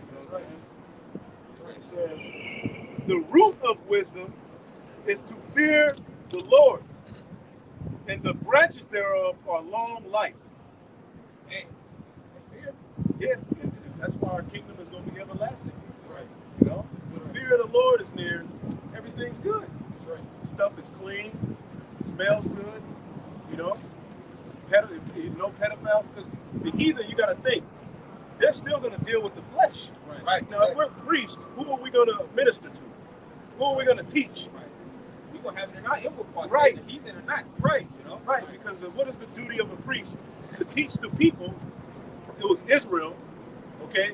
The difference between clean and unclean, all right? Holy and unholy. Right. This is what you do, and this is what you can't eat. This is the job of the priest. Well, now that all Israel is going to be righteous, we're not going to have to teach another Israelite. Who are we going to teach? The heathen still, and like you said, the heathen is still in the flesh. Even after destruction, the fresh destruction, they're going to be terrified. But the thing is, they're still in the flesh. And Paul spoke about it. Some things I do, you know, I don't want to do. The flesh, you know, the sin and dwell up in his flesh, they're going to have that issue. So they're still going to be making mistakes, committing adultery. They're still going to be making mistakes, trying to sneak around, and trying to hold it together. Like, okay, I'm this rat. We're going to know. We're going to use the law to execute what we got to do according to the law. And we won't even, the crazy thing, we're not even going to have to go, what it said here. But we're going to know it automatically. It's going to be in us. And that's really what it is. The judgment of the Lord is going to be in you. Right. Your judgment is going to go forward. It's not going to be a second guess. It's not going to be like, should I not? You're going to handle it according to the Spirit the whole time. You're not going to have to go, oh, okay, here it says this. You don't have to cancel. No. Nah, we're going to be just right on the spot. Yo, and the scripture say, I forgot what scripture is, but it says, how the curses shall come upon our enemies. Yes. So the curses we go through and everything, it's going to hop on them. And then they're going to have to drink that cup. They're going to have demons on them, trying to fight back and do certain things. And do, even though we're going to think about it, even though we're going to have that very powerful grip, the demons are still going to mess with their head. Oh, yeah. Okay? It's still going to mess with them. Yeah. So that's the good. They're going to be on a higher level, though. Right. After the 1,000-year period, the heathen going to be on a higher level than they are. Right. We still got to go back. No, but go ahead. This is Isaiah 2 and 2. I'll read quickly. It says, and it shall come to pass in the last days that the mountain of the Lord's house shall be established in the top of the mountains, and shall be exalted above the hills, and all nations shall flow unto it. There you go. All nations. That represents government. So, yep. Verse 3, it Right says, now they have a summit. right. What is a summit? That's the peak On on the the top peak of a mountain. Yep. You have a summit meeting where they meet. Top of government. Top Yeah, of their yeah. councils.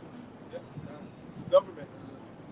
Right, verse 3 says, and many people shall go and say, come ye and let us go up to the mountain of the Lord, to the house of the Most High of Jacob, and he will teach us of his ways. Meaning it's going to be obvious. Right. This invasion, this entrance of Yahweh and the holy angels of the Lord sent about, it's going to be so obvious that it's a power way beyond the average mortal human that's connected to us, and it's going to be obvious. They're going to have to bow down. Okay? Then when they see us, New Jerusalem coming down, they see us with their eyes, they're going to know.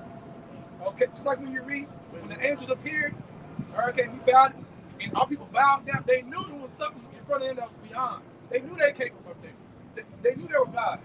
They gonna know that about us. Right? Okay, surely God is in thee. Remember we took him in chains? It said, surely God is in thee. Real quick. Isaiah 61:9. And their seed shall be known among the Gentiles, and their offspring among the people. All that see them shall acknowledge them, that they are the seed that the Lord hath blessed. Right, known.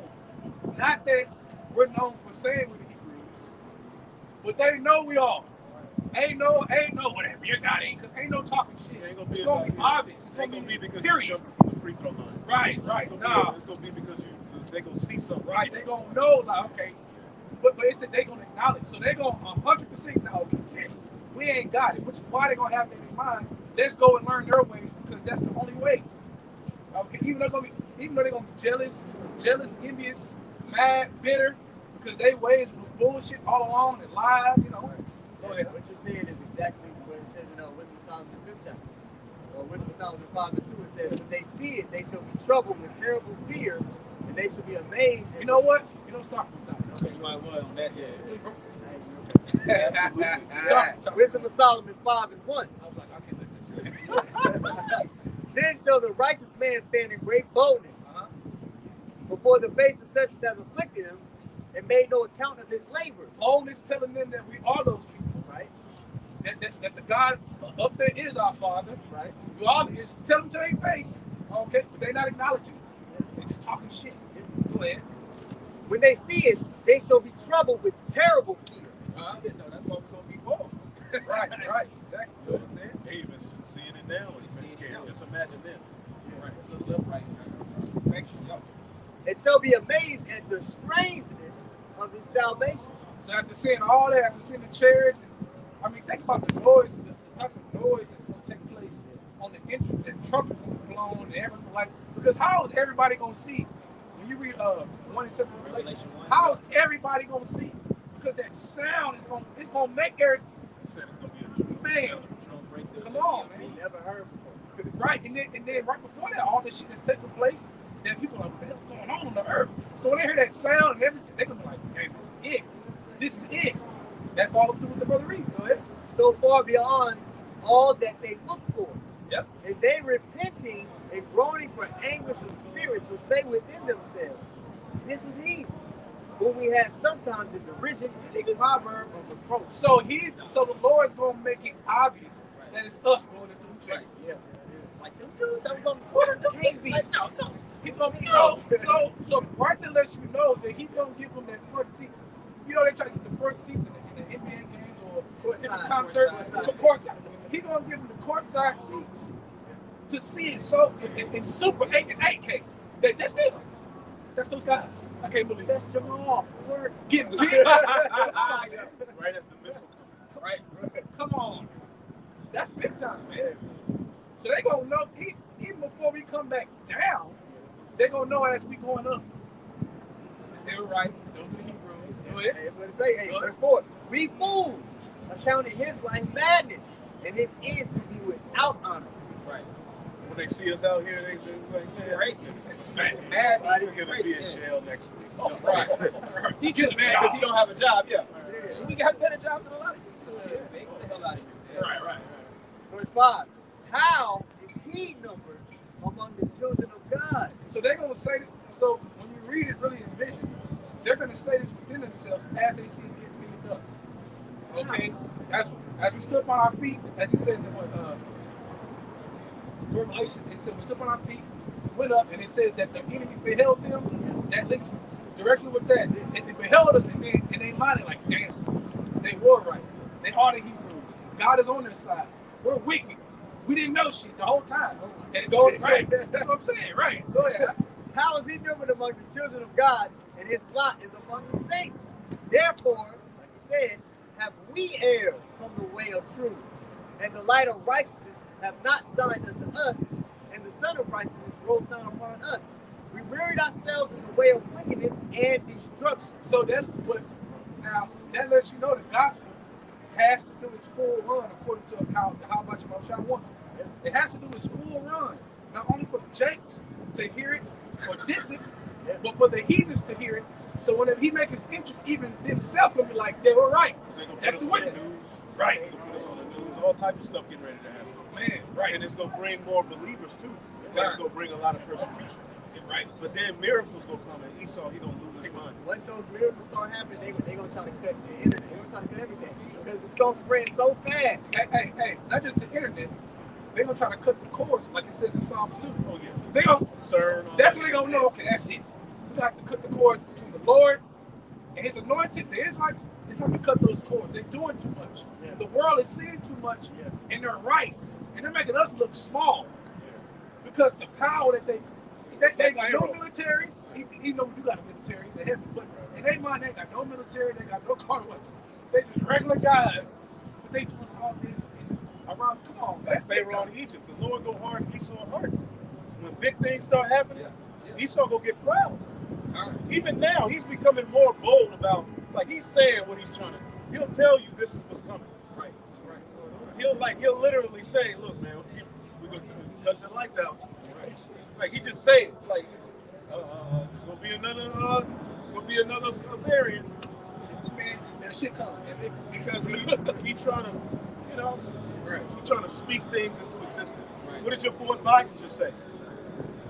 Well, look, we got an NWO. Clearly. He clearly said it. And we got to be the leaders of it. Meanwhile, America's allies are cursing them out. Everybody's stupid and nasty. What's Kamala Harris? What is she doing? Right. Black girl magic, right? She's still smoking weed, jamming Tupac. Right. That bitch don't listen to Tupac, man. She listen to baby scream. Oh, right, That's exactly. the type of shit they into. That's their music. Drinking blood. Yeah, don't say that shit. Say that shit on your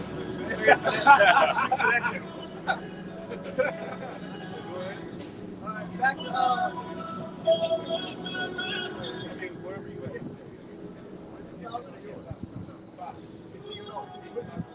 Wisdom of Solomon 5, and we're at verse 7.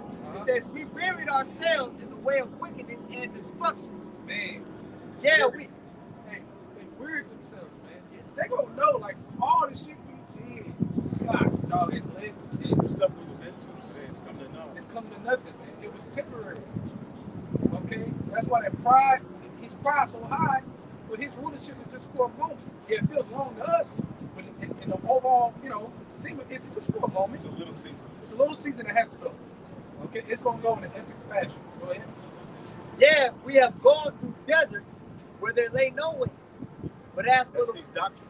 Right. No water. Right, dry. Damn. Right, dry wicked. Because, hey, desert being symbolic, even though they go to physical bit, but desert being symbolic for what? Dry, no water. Okay. It tells you when the demons leave a man, right?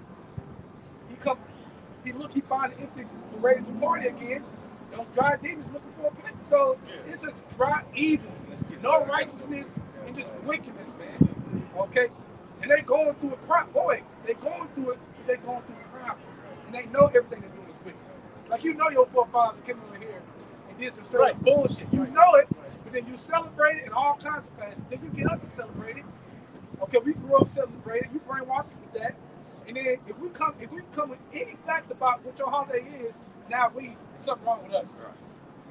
That's evil, man. But they love it so. Go ahead. yeah, through deserts where there lay no way. But as for the way of the Lord, we have not known it. Right. All y'all breakdowns is false. Come on, man. Pseudoscience. That's why I said. Right. Lying wonders. Everything that nigga said is a lie. False. 500 billion. Nigga, you 45. What you mean 500 billion years ago? What do you know? How do you even calculate that? Radiocarbon dating. But some what's his name doing the wheelchair? I think he died. Stephen Hawking.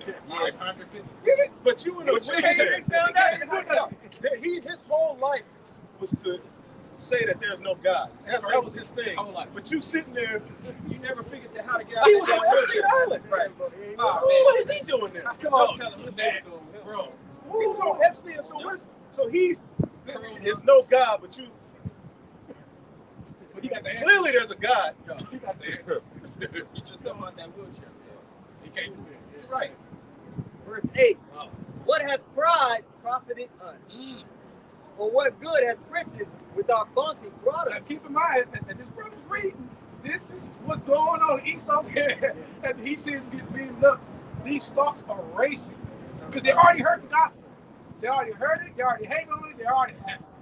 That already happened. The Lord made sure that happened. That's why he has to go to the earth. You see what I'm saying? So, go ahead. All those things are passed away like a shadow, and as a post that hasted by. And now we got to die. Now we got to get judged. It's over. Okay? Hey, God actually remembered these niggas. Pretty much what they're going to say. Go ahead. And as a ship that passeth over the waves of the water, which when it is gone by, the trace thereof cannot be found, neither the pathway of the Nile in the waves. That's that little season. Right. When you read Revelation 20, Satan would be loosed out of his prison for a little season. Right. And it says the joy of the hypocrite is but for a moment. And man, you know it was crazy, man, growing up going to some white schools with, Jacob, but predominantly white in Arlington. man, you be in class, you be young. Sometimes you think like, how do they got the visions? How they got to get the communities? How are they so proud and able to enjoy the earth? And we just poor. Like, it didn't make sense until the truth. Yep. Okay, that wisdom came like that wisdom. It came down from the throne and gave us the answers and more answers than that. You know. And in the kingdom, in the kingdom, people gonna look at this devil and they're gonna be like, ain't no way this man was right. That little Caesar is really that. Nobody could nobody that could remember.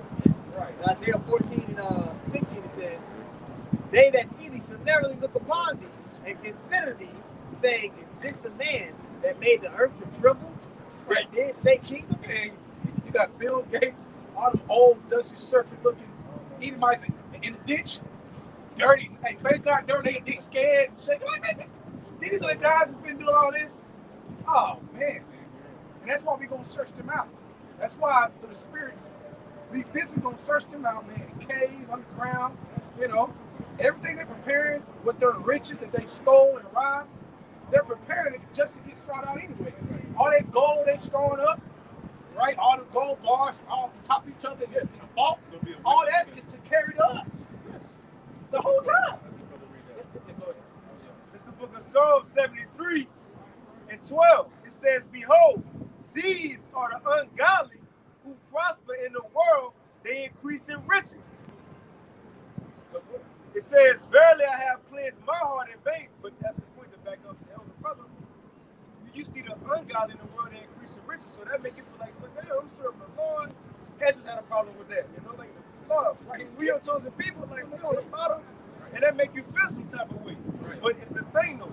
What make you understand is understanding the word of the Lord. Right. This was his blessing. He in his blessing right now, man. That's all we waiting on. We in our jail sentence, you know, that prison captivity. But we understand this all goes over.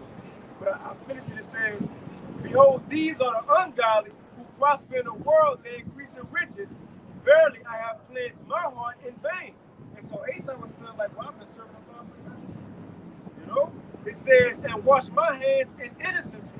For all the day long I have been plagued and chastened every morning. And if I say I will speak thus, behold, I should offend against the generation of thy children. That's the point. You start complaining about Esau to your people. Sure. Like, yeah, you mad at me because I'm speaking right. It's true. It's true. I got argued for 2 years on $200 grandma left. Hold on, real quick. My uncle or whatever, about 5 years ago. You all right, baby? You all right? You need help?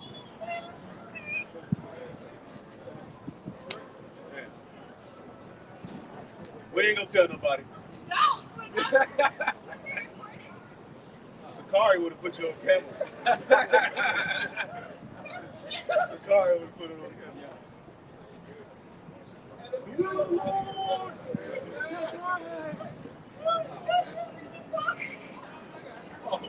Oh, Betty. They got a kid anyway, so I think she was good. I never doubted that she was good. I know it has a Brazilian chance.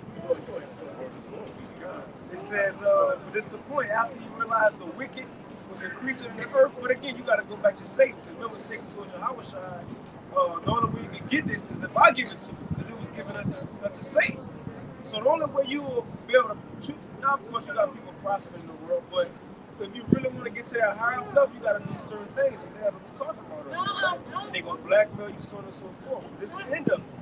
It says, verse 16, and when I thought to know this, it was too painful for me until I went into the sanctuary of the Most High, and then understood I therein. It's prophecy now, and now we're going to that. The world comes to it now, now we're watching. Brings comfort to your spirit too. Still complaining, but we watch before you. The hell, you don't know what to watch because you don't know what's going on. You don't even know. I mean, you know he exists because we exist. You know he just appeared. He's trying to convince me that 8th grade in science, evolution. I'm learning evolution in 8th grade. Not the Lord, but evolution. But always, you know, bullshit. The point is now we can watch. Now we can understand right? He was going to throw all this down, but we can relax and wait and be patient and go along with his program, right? Who would do in trouble, rest with us. Rest with us, right? When the Lord should be revealed. And it said, when I thought to notice it was too late. Think about if you didn't know this now, living in this world. Oh, hell no. You have all these questions with no answers, basically. But yeah, We got the answers now. You ain't got the answers, right? We got the answers. That's spirit. That's why in Revelation 5, John the Revelator, he was crying. When the seals wasn't open, in other words, like that, well, how we gonna get out of this situation? The promises that said how we gonna get to it if everything is locked. But that's why he was crying. It was too hard for him at the time. But then he said what? Behold, the Lion of the tribe of Judah have prevailed. That's right. That's right. He opened the seals. Yep. And called the Lord Yahweh Shai. That's the greatest gift to have as a man on this earth. Wisdom. It's right from the heavens. That's like you're a walk in Jerusalem. Right. Where you have access to the heavenly Father through Yahweh Shai. And you said something last week. You said the kingdom of heaven from here, your mind of the way. That's why Yahweh Shah said the kingdom of heaven is within you. You know, he didn't have an understanding of his knowledge. You know, Job 21:7, it says, "Wherefore do the wicked live, become old, they are mighty in power. Their seed is established in their sight with them, and their offspring before their eyes." But just saying, think about all the elite. They own this shit. The queen, you know, that shit a low level, but don't touch the queen. Right. Jacob Rothschild, the Rockefellers, all them people in their wickedness, which make it even more better because when we get in the kingdom, when we pull them out them bunkers, they gonna be still old as shit. But you gonna have to work now. You never worked your whole life. Now you old as shit. Getting pulled out of bunkers and you about to work now. Think about that. When it says the wicked grew older than that, they gotta be talking about Esau, man. Right. Verse 9, it says, "Their houses are safe from fear, neither is the rod of the Most High upon them." So they do all of this wickedness. It seems like they never get punished for anything that they do. You know, the inward thought is that their houses shall continue forever. You know, what does it say in Ecclesiastes? "Though sentence against an evil work is not executed speedily, therefore the sons of men is fully setting them to do evil," man. So Esau, just because he ain't been judged for all of his wickedness, he gonna go harder and harder in the paint, man. You know? Esau clean rape them, and then drive, making my way down to blonde hair flying away and going to the goddamn purse. Right. Like she ain't did shit. You in jail, in prison. Yeah, man. A lot of people that have We'll jump down to verse 17. Job 21:17, it says, "How oft is the candle of the wicked put out?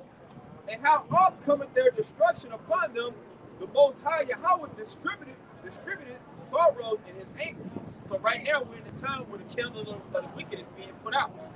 Their shame is being, what's it saying? Habakkuk, the second chapter, there's a shameful spilling on the glory of the wicked right now.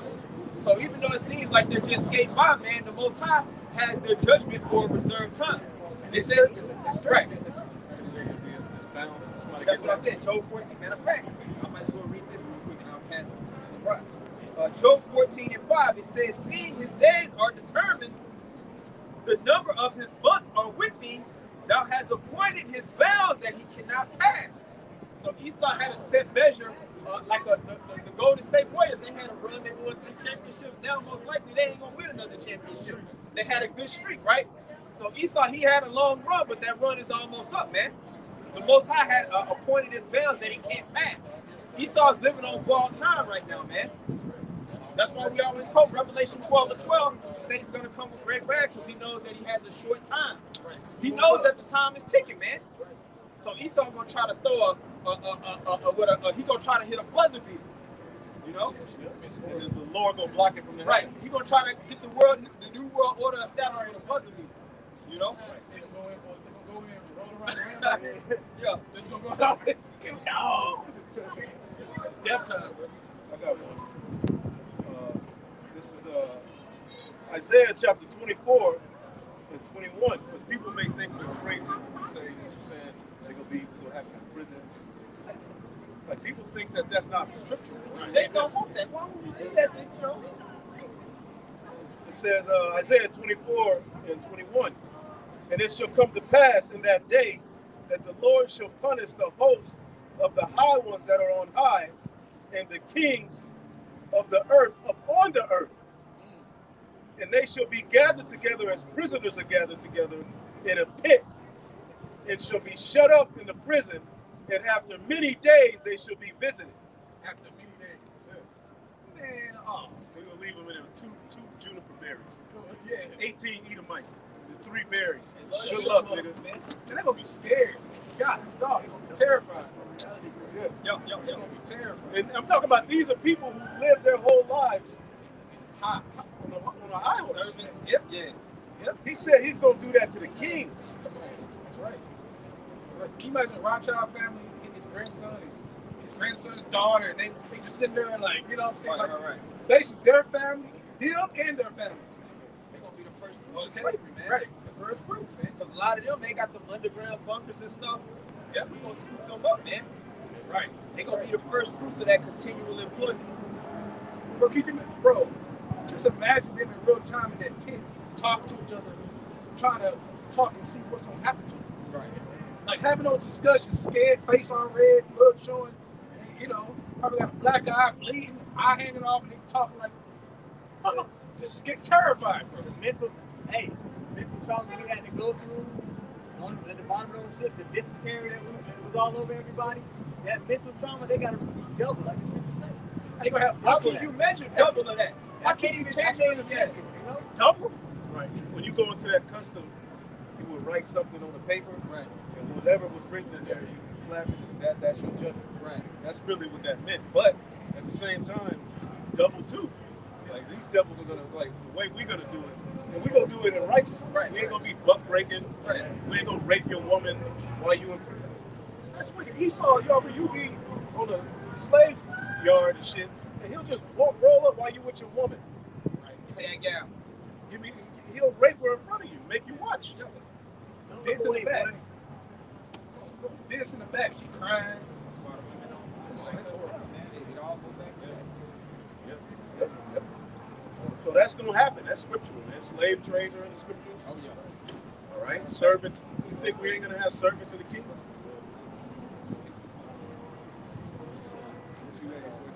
Oh. This is Nehemiah 9:24. This is speaking about what the Lord did for Israel in the past. It says, "So the children went in and possessed the land, and thou subduest before them the inhabitants of the land, the Canaanites, and gavest them into their hands with their kings and the people of the land, that they might do with them as they would." As they might do As as we we would. In all righteousness, like the elder said too. You know? That's a possession. Right. You do what you want with your possessions. So Ananias and Sapphira, when it was yours, was it not in their own power to do what you want, you know? Right. You got a car, you can put some wheels on it, it's your car. You do what you want to do with your possession, man. Yep. And Jake is afraid of that type of power because it's too much responsibility. We ain't gonna have that thought mind process in the kingdom, man. Go ahead. It's Joel 3, and I'll start at verse 6. The children also of Judah and the children of Jerusalem have ye sold unto the Grecians, then you might remove them far from their border. Behold, I will raise them out of the place which ye have sold them, and will return your recompense upon your own head. And I will sell your sons and your daughters into the hand of the children of Judah, and they shall sell them to the Sabians, to a people far off. For the Lord hath spoken. So we gonna have a heathen doing shit to you, man. You're right. Our favorite heathen, Kush is mine, probably. you know. Go ship these, Watch go go ship my these top bastards servants. over there, you know, to such and such. That's what we gonna be doing. And Vocab is scared because he hears it. And he's like, damn, if this is true, I'm through. So he's messed up in the head. Like all of these people, Christians, are now trying to come out of the woodworks and try to go into prophecy. Y'all don't know prophecy, man. No, not at all. Christianity is a huge failure. Try to go into prophecy with a Christian, man. You gotta wrestle with the scriptures, man. Isaiah 45:14. Thus says the Lord, the labor of Egypt, and merchandise of Ethiopia, and of the Sabians, men of stature, shall come over unto thee, and they shall be thine. They shall come after thee in chains. They shall come over, and they shall fall down unto thee. They shall make supplication. They be begging. Right. Okay. begging for mercy from us. Please don't kill me. I'll do anything. Right? It says, until he's saying, surely God is in thee, and there is none else. There is no other God. So they're going to fully, like we said earlier, they're going to fully acknowledge it. They're going to see us. They're going to be in chains. Okay, the higher ups, the man of stature is talking about the higher ups, man, in these governments, in these mountains, in these kingdoms. You know, Putin, Kim Jong-un and his government body, et cetera, man. They're going to bow down in chains, man. They're going to be begging us. We're going to start underground cage fighting, having fighting each other. Have Trump fight Biden. Yeah. You know, Putin fighting Biden. You know, That's what they did to us. On the plantation, what did they call them? What did they call them? On the plantation, they called them, no, it was, that comes from later, man. They had us fight, man. to death though. To death. And they watched it eat. Yep. Buck TV, they're sitting there watching two Jakes fight to death. That's what the gladiators was doing.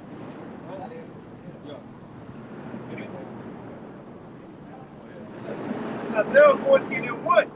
It says, for Yahweh will have mercy on Jacob and will yet choose Israel.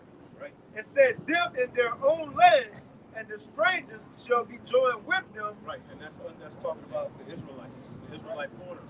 Because when you read Revelation, the 5th chapter, or the 7th chapter, it talks about the 144, that's the tabernacle of David, the house of Jacob. And then we're going to go to Jerusalem, and we're going to have inheritance. Yahweh Shah is going to first part the Holy Land with the 144. Each tribe is going to get their inheritance. And then you got the large multitude. They're going to be joined with us. And they're going to be set up. And we're just going to go throughout the four corners of the earth doing righteousness. So that's really what that's talking about. That ain't talking about heathen. Heathen ain't going to be joined. No. That's what Levi means, to join. We were joined to the Lord via the first covenant. That's talking about Israelites, man. From the four corners of the earth, they're going to be, hey, the Lord going to have mercy on a large multitude. Now, dumbass Christians will tell you that the Lord is only going to save 144 Israelites, but of the heathen, it's an innumerable multitude that no man can number. After all of that, we just get 140. No, that's Israelites, man. And they're likened up to strangers. They get their inheritance through Yahweh Shah to the 144. They're brought back. Mercy. They get an inheritance. All right, go ahead. It says, and the strangers shall be joined with them, and shall cleave to the house of Jacob. And the people shall take them and bring them to their place. And the house of Israel shall possess them. As we get it out from what did the scripture say? The love shall go forth to Jerusalem. So from there, we're going to go, you heathen, wherever you at, wiggling around. Hey, we going to show up. We're going to pull up. All right? In righteousness, man. Go ahead. You know, satellites, you know, have the track on your phone. No, it's all, guys, literally, guys on earth. We don't know everything, know where everybody at, what bunkers you in, what parts of the earth you in. When we come down, brothers been going into it, we literally go around the earth and grab up these heathens, but you got to consider 2/3 that's going to be in America, that's going to be destroyed. You still going to have Israelites in other parts of the earth, scattered, you know, other parts of the earth.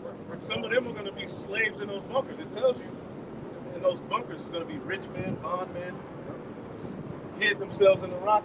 You think Esau will have an underground world with no slaves? No, there's no Watch. What do you think?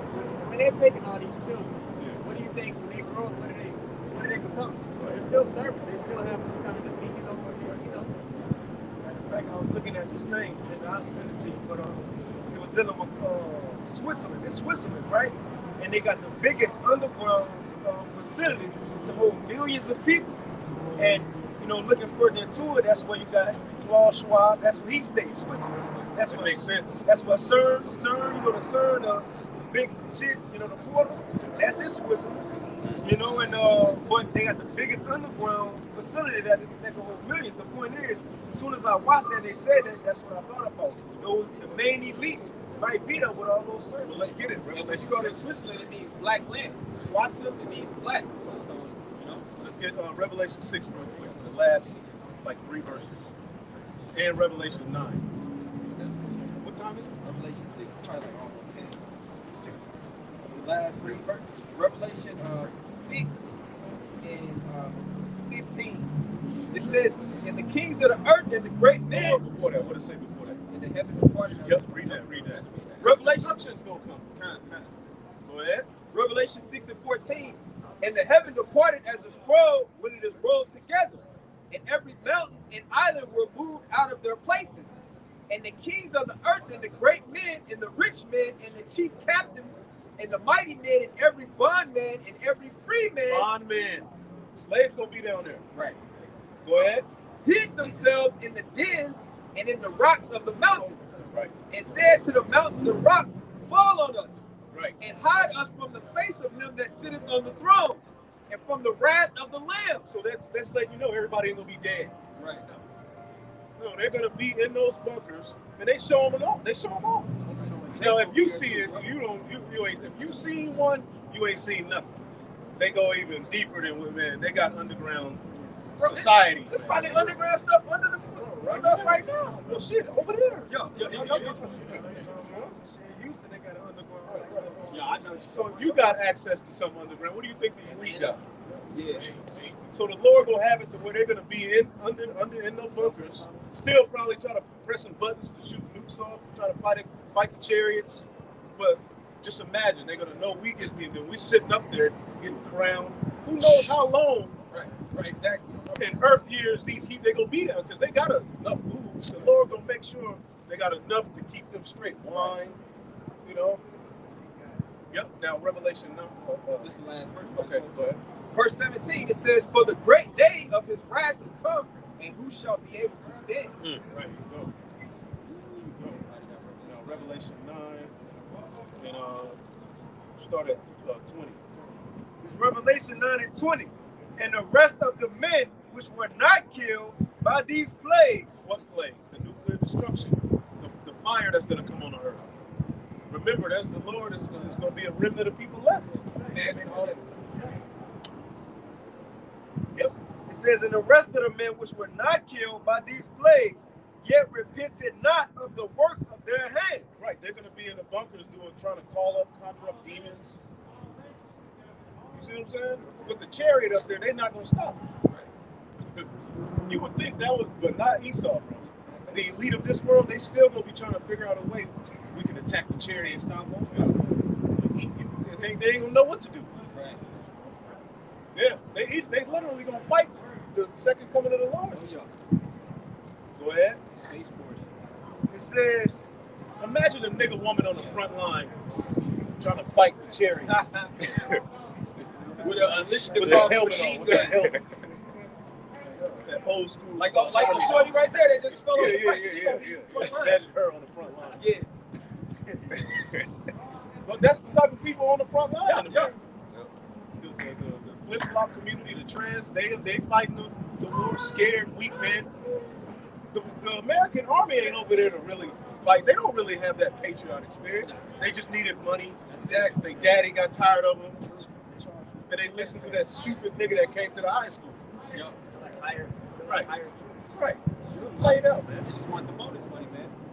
Right. Nobody, these Americans ain't got no patriotic spirit, man. Hey, man, back in ancient times, we had hired troops. You knew they would be the first ones to lay down their weapons. But they're not there for the cause. They're there for the business. Right. Hirelings. Go ahead. it says, "Yet repented not of the works of their hands, that they should not work, that they should not worship devils and idols of gold and silver and brass and stone and of wood, which neither can see nor hear nor walk, and neither repented they of their murders, nor of their sorceries, nor of their fornication, nor of their thefts." Over my dead body, that's what Esau say. I'll never, they really feel like that though. Hey, because they were created only to be the wicked devil, man. Their programming in their mind is just complete evil. And the Lord set it up that way. This proves right here too. Isaiah 26:10. "Let favor be shown to the wicked, yet will he not learn righteousness." So you know what? Start up 2 verses before that. Watch this. Because it goes into what we were talking about. Go ahead. How we gonna teach these. In the kingdom, righteousness is gonna flow. Go Go ahead. I started saying, okay. The way of the just is uprightness. Thou most upright does ways. The way of the just is uprightness. Thou most upright does weigh the path of the just. Yeah, in the way of thy judgments, O Lord, have we waited for thee. The desire of our soul is to thy name, right, and to the remembrance of thee. With my soul have I desired thee in the night. Yeah, with my spirit within me will I seek thee early. For when thy judgments are in the earth, the inhabitants of the world will learn righteousness. Right.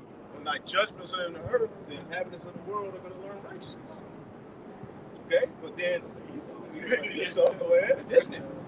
Verse 10, yeah. Verse 10. Let favor be showed to the wicked, yet will he not learn righteousness. Right. He got the blessing. He got the blessing, and look what he's done with the earth. Right. Favor has been shown to the wicked. He got Jerusalem. Is the wisdom of the Lord being spread throughout the four corners of the earth? Look at the movies. Look at the education. The classroom and the cafeteria is the same as the goddamn prison cafeteria.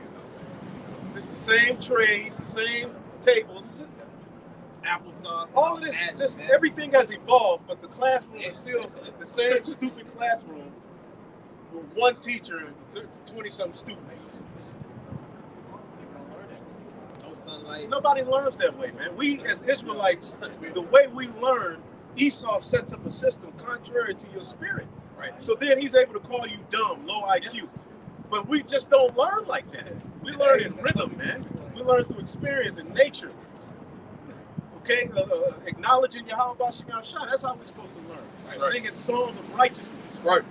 That's how that's how our children are supposed to learn. But Esau, he knows who you are, so he's gonna set up a system to where you're taught contrary to that. Even when you come out of the womb, he gives you formula, which that's based upon a genetic makeup of an Edomite baby. So right at birth, because the women, she gets that two drops, and then she go run to the formula, and then you give the child the formula. It's a formula. It's a drug. Remember DLC? How do you make drugs? You got to put together a chemical formula to make crack, cocaine, right? To cut it, right? So the child is drinking it already. From a child, we've been at a disadvantage. But then all of these disadvantages we got, look what we got now. Right. So Esau's through, man. It's a miracle. It is, right. Isaiah 26:10 starts with easy. Let favor be shown to the wicked, yet will he not learn righteousness. He ain't gonna do it. In the land of uprightness, you hear that? In the land of uprightness, okay, will he deal unjustly and will not behold the majesty of the Lord. So even if we tried to have mercy, we forgive you. It's okay. The Lord's here. You fought, you lost. Let's all kumbaya together. He was still trying to be peeking in the brain, come up with a high. He'll find a fucking white coat somewhere and try to. We can still take them down with even though they got spiritual power. Right. We can shoot the chariot down. They'll still have a wicked. That's why there's a point where he's evicted out of the garden. Period. Exactly. He gets evicted. Esau, you're the only nation that gets evicted out of the garden. Right. Like your time, there's a point where you gotta go, man. Right. And all of the heathen are gonna watch that event. You gotta imagine that feast where the last Edomites are done, taken off the earth. Right. Imagine that. Even through the spirit, us being gods and having that perfect image, we gonna know y'all full of shit anyway. For one, we know prophecy. Right. For two, we can read your thoughts right then and there. And we gonna know that all that sucking up and trying to do nice things, it's all in your mind, your heart is gonna be trying to overthrow us mentally. You can't do it physically, but in their mind, they're gonna be imagining that vain thoughts of how would it be if we can overthrow him, we can kill him, we can go up there and get to the throne of the Most High, and take his power somehow. They're gonna be thinking about all kinds of shit, man. Right, and we may play a little mind game, like let them start building shit. Yeah, right. As soon as they get, it just blows up. It just disappears. Yeah. Let them think that they can build some type of portal to get, to space. Because they're really elite. They really got something where they're talking about building an elevator to space. So they're crazy. So they're going to be thinking, we're going to let them try to actually think they're going to build it. As soon as they get to the left, make it disappear. Hey, they did that to Jake in every way. get a little Right. something in this Right, society. your YouTube page. And then he'll pass a bill that fucks your whole shit up. That's true. He will. Yeah. Real quick. Go back up to elder about when the kingdom be established. Because remember, it's gonna be a long 1,000 years. It ain't gonna be quick, you know. But all the heathens gonna have to participate in that bondage. But it's the thing. After that's over with, the heathens gonna go into portions of their land that we give them. But they still gonna follow our laws. But that's not so for Esau. He gonna be taking out the earth. So real quick to back up. The point is Ezekiel 35, and I'm gonna start at 14. It says, "Thus saith Yahweh, when the whole earth rejoiceth." Now, when the whole earth gonna rejoice? Proverbs 29:2. When the righteous are in authority, right? So after 1,000 years of long, hardcore bondage, the heathens gonna enjoy and be thankful for a righteous rulership. But when that happened, it says, Ezekiel 35:14. "Thus saith Yahweh power, when the whole earth rejoiceth, I will make thee desolate. And as thou did rejoice at the inheritance of the house of Israel, because it was desolate, so will I do unto thee. Thou shalt be desolate, O Mount Seir, and all Idumea, even all of it, and they shall know that I'm Yahweh." So when the whole earth rejoiced, when the heathens finally finished building and enjoyed clean water, you know, in order rulership, Esau will be taken out the way. And it's cold, the Lord will have him building up the kingdom, but never enjoy it. You know what I He mean? getting evicted Never enjoy it. out of the garden. He fucked up the garden in the first place. The serpent. Right. So Isaiah 14:16. You read? Yeah. Isaiah 14:16. "They that see thee shall narrowly look upon thee and consider thee, saying, Is this the man that made the earth to tremble?" Is this him? When they see him for who he really is, they can be like, "Whoa, we really follow this guy?" And Esau looks horrible, man. He's guilty. Like he got a real demonic vibe, man. Go ahead. That did shake kingdoms. And he shook kingdoms with the weapons, the military might. Go ahead. That made the world as a wilderness and destroyed the cities thereof. Colonization. Go ahead. That opened not the house of his prison. Right. This was paradise, bro. Right. America was the whole earth was paradise. But America was literally paradise. He tore down all of this. And look at these wicked stone, just tall buildings. There's no vegetation. There's supposed to be trees everywhere. Right. He knows that. He's made the world a literal cave. We're standing on. Yeah, you're supposed to be walking on. The earth has a natural shock pattern that goes with your joints. Like what they do to the NBA floor, so the niggas can run forever. Right. 20 years. The earth naturally has that, but he got you walking on this, and it tears you down. Right. Feet swelling up. You see the nigga woman, her ankles all fat. All Get Deion Sanders' foot, man. Yeah. Now this nigga got a hairline implant and lost 2 toes. God damn, I just keep the hairline. I just keep, you know what I'm saying? He went and got a hairline implant. Now he can't go to the club. He can't two-step no more. He can't two-step. He can't do the Must be the Deion money. dance. Yo, remember, must be the money. Look up Deion. Must be the money. Go ahead. Verse 18. "All the kings," no, slack it, 17 to give the top, "that made the world as a wilderness and destroyed the cities thereof, that opened not the house of his prison." Now, It's America, an industrial complex, there if you I go. can say. There you go. They profit off of prisons, man. Everything is made in prison, man. Literally. Free labor. They plant crops. Yeah, there was a statistic that pretty much America is only a certain percentage of the world population, but it has the highest prison percentage. It does. It's about far. High scale. Verse 18. "All the kings of the nations, even all of them, lie in glory, everyone in his own house. Everyone in his own house, because the heathen are going to return to their lands. Go ahead. But thou art cast out of the grave like an abominable branch." But you, nigga, all right, the heathen, they're going to be able to go, like you said, we're going to put them back in their lands, you know, and they're going to have to tithe whatever their resource rich in, wherever they're at, they're going to have to tithe, all right, and bring gifts. Okay, go ahead. "As the remnant of those that are slain, thrust through with a sword that go down to the stones of the pit." Right, you're not going to be buried with them. Now the heathen, their dominion is going to be buried, but their lives are going to be. They're going to still be able to be. You, Esau, you're the only nation not promised to ever be. Could you imagine life Man. that never seen it because they're everywhere, man. They You park, everywhere. you go for a walk, You go Esau to Bahamas, everywhere. he out there. You get a donut demon. I'm gonna go get some donuts, man. Yeah. Right? Esau's in there. Good morning. Every fucking where, man. Everywhere you go is the Edomite, the Jamaican food spot. Hey, everywhere. He's there. All right. He He gonna pop up. He's telling you the menu. You go to the soul food shack, he saw pop up there. Right. The plantains are die for. Yeah. Fuck out of here, man. Turkey leg hoodie. He's Right. Yeah, He's turkey on- leg hut. He's there. He's on there. Go ahead. As a carcass trodden under feet, thou shalt not be joined with them in burial, You're not gonna be joined with them in burial. All right. Go ahead. because thou hast destroyed thy land and slain thy people. Right. The seed of evildoers shall never be renowned. And no heathen ever ruled like this. If you look at, if you go back to the ancient Babylonian Empire, even Egypt, although they were bugged out, the earth it was clean, man. This is the only nation of people who absolutely just And they acknowledge our power too. yeah. Some of a lot of the heathen acknowledge the Most High God Yahweh, but amongst millions of other gods. Right. But Esau, he ain't created to do that. The Lord's gonna destroy them that destroy the earth. Yeah. Right. And that's big because we don't even have to bring up slavery to say you the devil. We can erase that. All right, no, he didn't put us in slavery.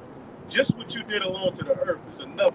That's enough of that's a testimony enough to erase your ass out of the story, man. Because that's what we're gonna do. Cancer has to be removed out of the body. You can't just say we'll just kind of work with it and negotiate. Nah, you gotta get cancer out. We gotta get He's back the to cancer select. of the earth, man. There's some more. Yep. Prepare slaughter for his children for the iniquity of their fathers, that they do not rise nor possess the land nor fill the face of the world with cities. Yeah, colonization. Yep. All right, the Industrial Revolution. Right. Now go back to Sirach 10. Oh, I got it. Sirach 10 and 3. Right, it reads, an unwise king destroyeth his people. Here you go. We just read about that unwise king. Because in Isaiah the 14th chapter, it calls him the king of Babylon, it calls him the wicked, then it calls him Lucifer. And that's Esau, man. Right. What does Lucifer mean? Yeah. Brothers know what Lucifer means?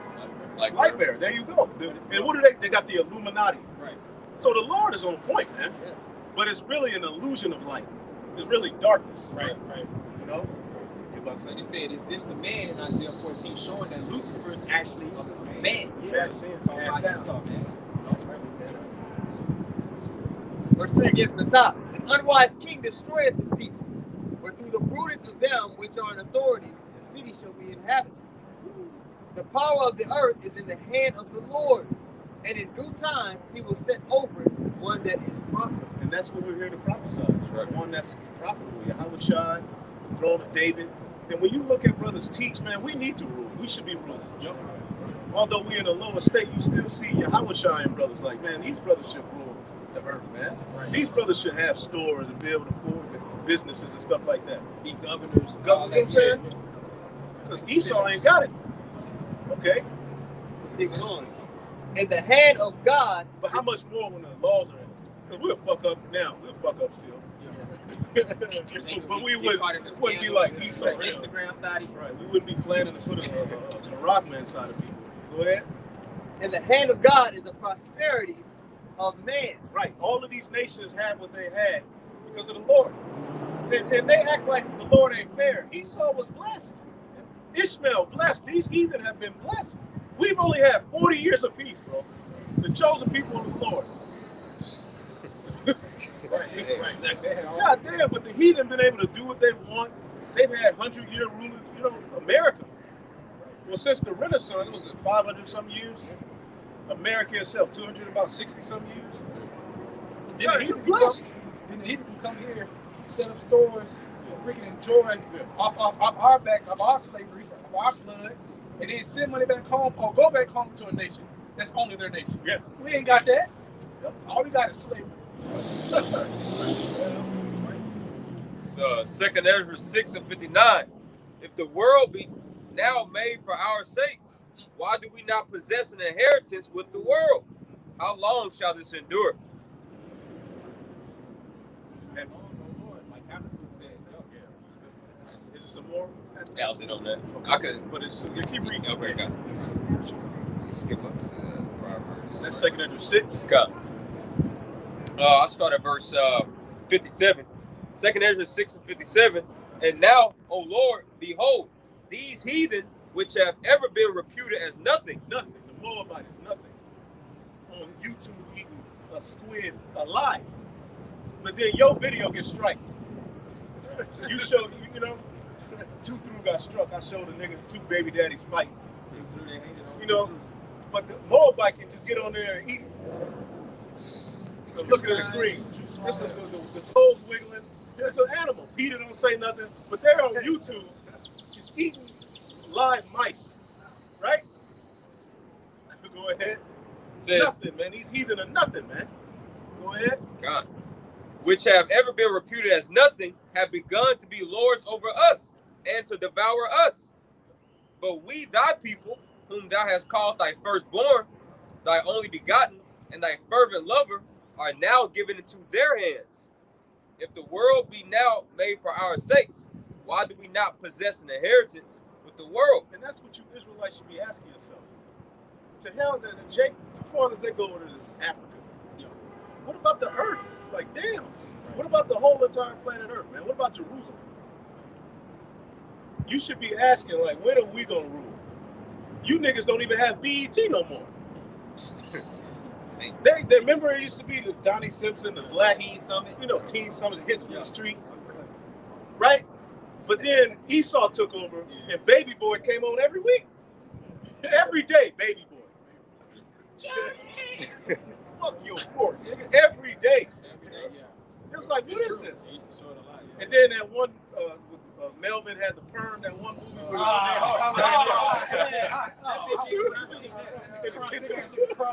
With a perm. That big diesel nigga dressed up as a woman, man. That's what Esau wants your ass to have, man. Look at Melvin with a wig. So you Israelite men, especially you men, because it starts with the men. The men should be crying to the Lord. Come on, man. Come on, Lord, please. No, not man. It's lucky y'all about to be shy, but Lord, please, man. Come on. You know. That's what happened. Lord. Man. It's the women of Lord. You see that? She with her man. I'll be back. Verse 6 of back in Sirach, 10th chapter, the 6th verse.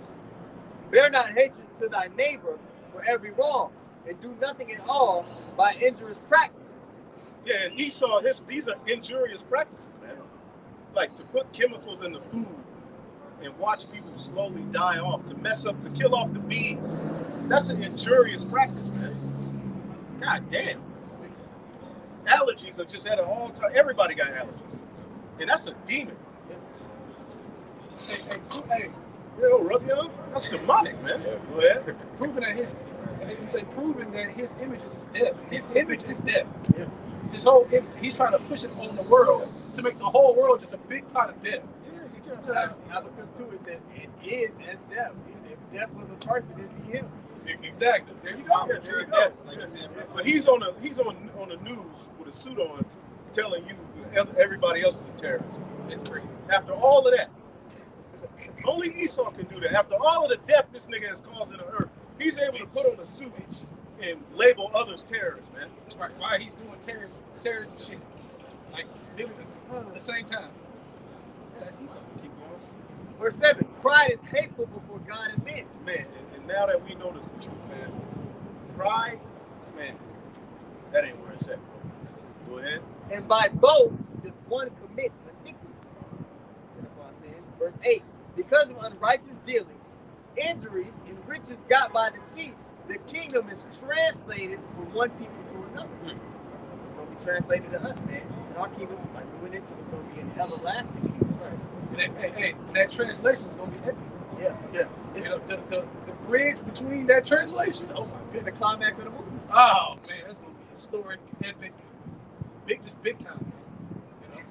Yeah, because of unrighteous dealings, injuries, and riches got by deceit. That's Esau. It can't be nobody else. Right. Like we talked earlier about if you're trying to decipher who the men of the Lord is, there's certain boxes they have to check, right? Well, when you're trying to identify who the wicked is, there's certain boxes they have to check. And the only people that check these boxes Through and through is Esau. Esau. That's right, all the way down. Now, where who is Keep reading. He's like, hey, Esau really the only one with true riches in the earth right now. Even when you look at these other nations, like Dubai, you got Esau over a certain nation. They just put up their people to make it look like they got power. Really, Esau handled everything. Esau handled everything. So really, when you talk about the fatness of the earth, doing heaven from a, that's a so-called white man. Can't be nobody else. And when you look at that word fatness, it's oil. He controls the oil. And he controls really, like we talk about China. If you know history, who really set up China? The British. That's really who runs that, the British. Right. At the end of the day, Esau is really the control. He has the fatness of the earth, man. And the heathen are like his inheritance. Right. He, right. But now they're rebelling against him. Right. Can you finish that? Verse 9.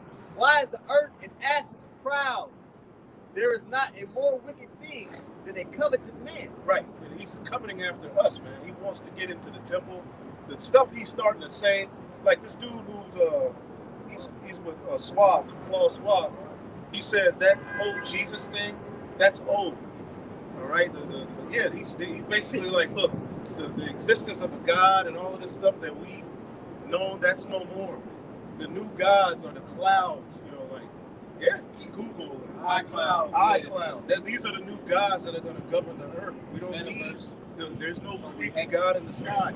He's saying this stuff in interviews. So the man of sin has been revealed, man. But then a nigga is going to say, well, the MOTV is Christianity. After this dude, and I can't really say what he said, but he said basically we'll be able to surveillance people from the inside. Yeah. See that? Yeah. I'm going to be able to watch you from the inside. Right. We know biometrics. We know what that is. Come on now. Code of life. Right. Code of life. Right. Prophetically, we can explain that. As a prophet, you should be like, okay, well, that's because it is. Oh my God. Hey. Not just say Christianity. Come on, man.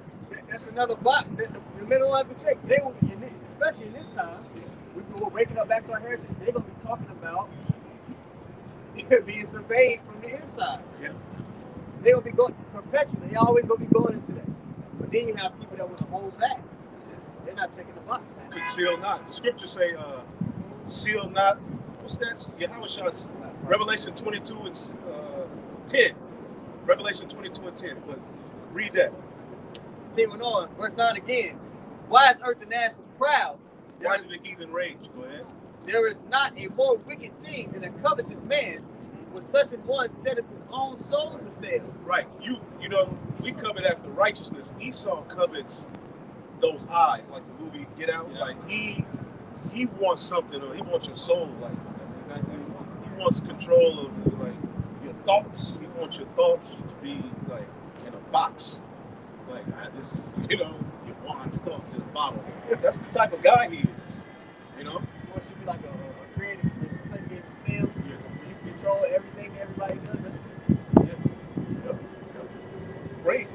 Yeah. With such an one setteth his own soul to sell, because while he liveth, he casteth away his vows. That's Esau. He casted away the birthright. He was really the first sellout. Go ahead.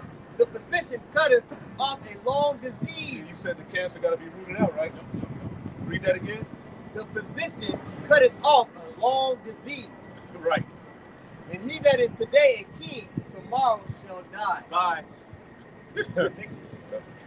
You're that disease, Esau. All right. Now what I ask for? Yeah, read that.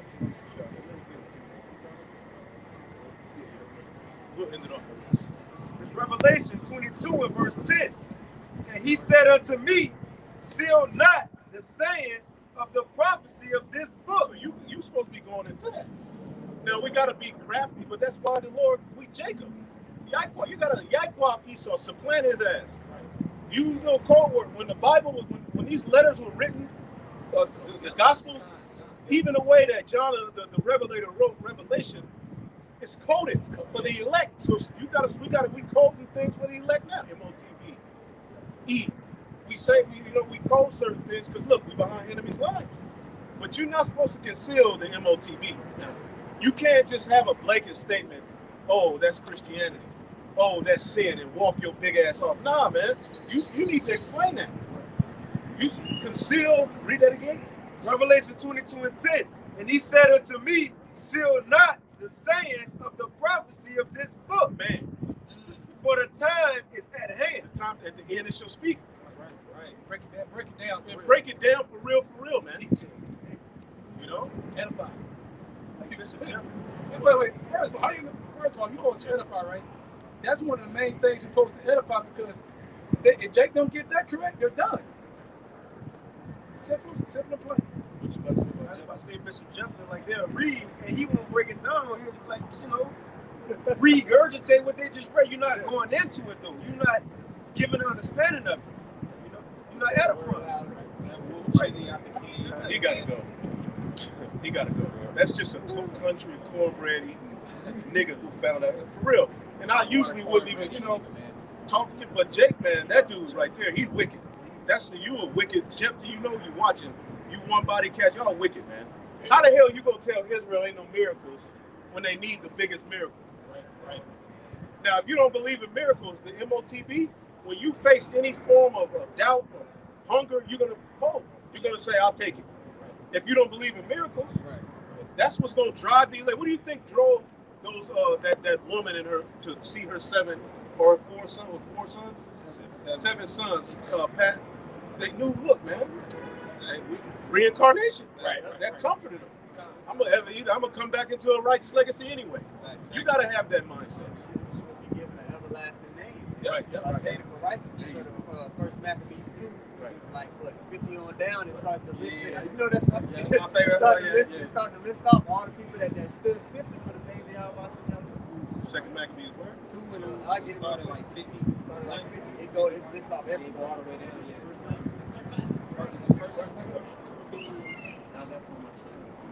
Zealous for the law. I agree. Let's read a little bit of it. Okay, First Maccabees 2 and 50. It says, "Now therefore, my sons, be zealous for the law and give your lives." We're reciprocating that love that Yahweh gave us. No greater love hath any man in this. And he'll lay down the life for his friends. All right. Your lives for the covenant of your fathers. Call to remembrance what acts our fathers did in their time. Right, but then your black ass gonna come say them acts wasn't real. So we supposed to be calling the acts of the Lord and how he delivered, splitting the sea, and you gonna say it didn't happen. So shall you receive great honor and an everlasting name. Was not Abraham found faithful in temptation, and it was imputed unto him for righteousness? His faith was on another level. Yes. Here it is, the Lord told Abraham through this son, right, the promise that you go get this land, but then said put him to death. So it's like, you told me this is how I'm gonna get the kingdom established, but I gotta kill him. But then when you read in Hebrews, it tell you he believed that Isaac would be raised from the dead. He believed. You told me, the Lord, you promised me that through this seed, you was gonna he was gonna have an heir for the promise. Then told me to put him to death, but then Hebrews lets you know he believed Isaac was gonna raise from the dead. That's hardcore faith, right there. Faith. You told me, Lord, that it's through him. So if I put him to death, he got to raise, and he did raise from the dead. Which is a figure. Read a few numbers. 53, it says, Joseph in the time of his distress kept the commandment and was made Lord of Egypt. Right, we got to look back to him, because if Joseph got emotional, we wouldn't probably even be a nation. Right. We got to look back to these acts and apply them to our walk, man. Things which are written aforetime are written for our learning. We got to start doing that more. Yeah, because even in certain stories, Judas, when the army was coming against him, and he went back to the old stories to help the other Jake that were obviously scared and nervous. He went back to build their faith. Look what the Lord did. And we're going to be doing the same. We do it now, but we're going to do it more and more and more as Esau starts to come in with that flood. We may start going into some of those classes. Yeah, go into them stories, man.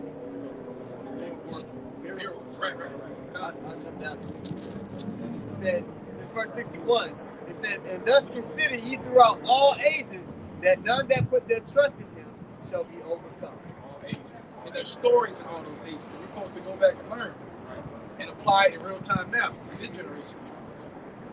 That's like the scripture says, so about 2 and 10. Look at the generations of old. So, We ain't got no time machine, you know. Right. You go look, watch a movie. No, you read it. That's how you go back and look at the generations of old. You read that, man. Job 8, it says, inquire of the search of our fathers. that's right. We're of nothing. You know, you got to look at the history. You never know how you're going forward unless you know your history. That's right. So with that, man, we will give all praise to Heavenly Father. Yahweh Ba'Shem, Yahweh Shai, Ba'Shem Rakakadash. Double honors to the apostles, the elders that make millstone, peace and salutations to the elect. Shalom. Shalom. Joints.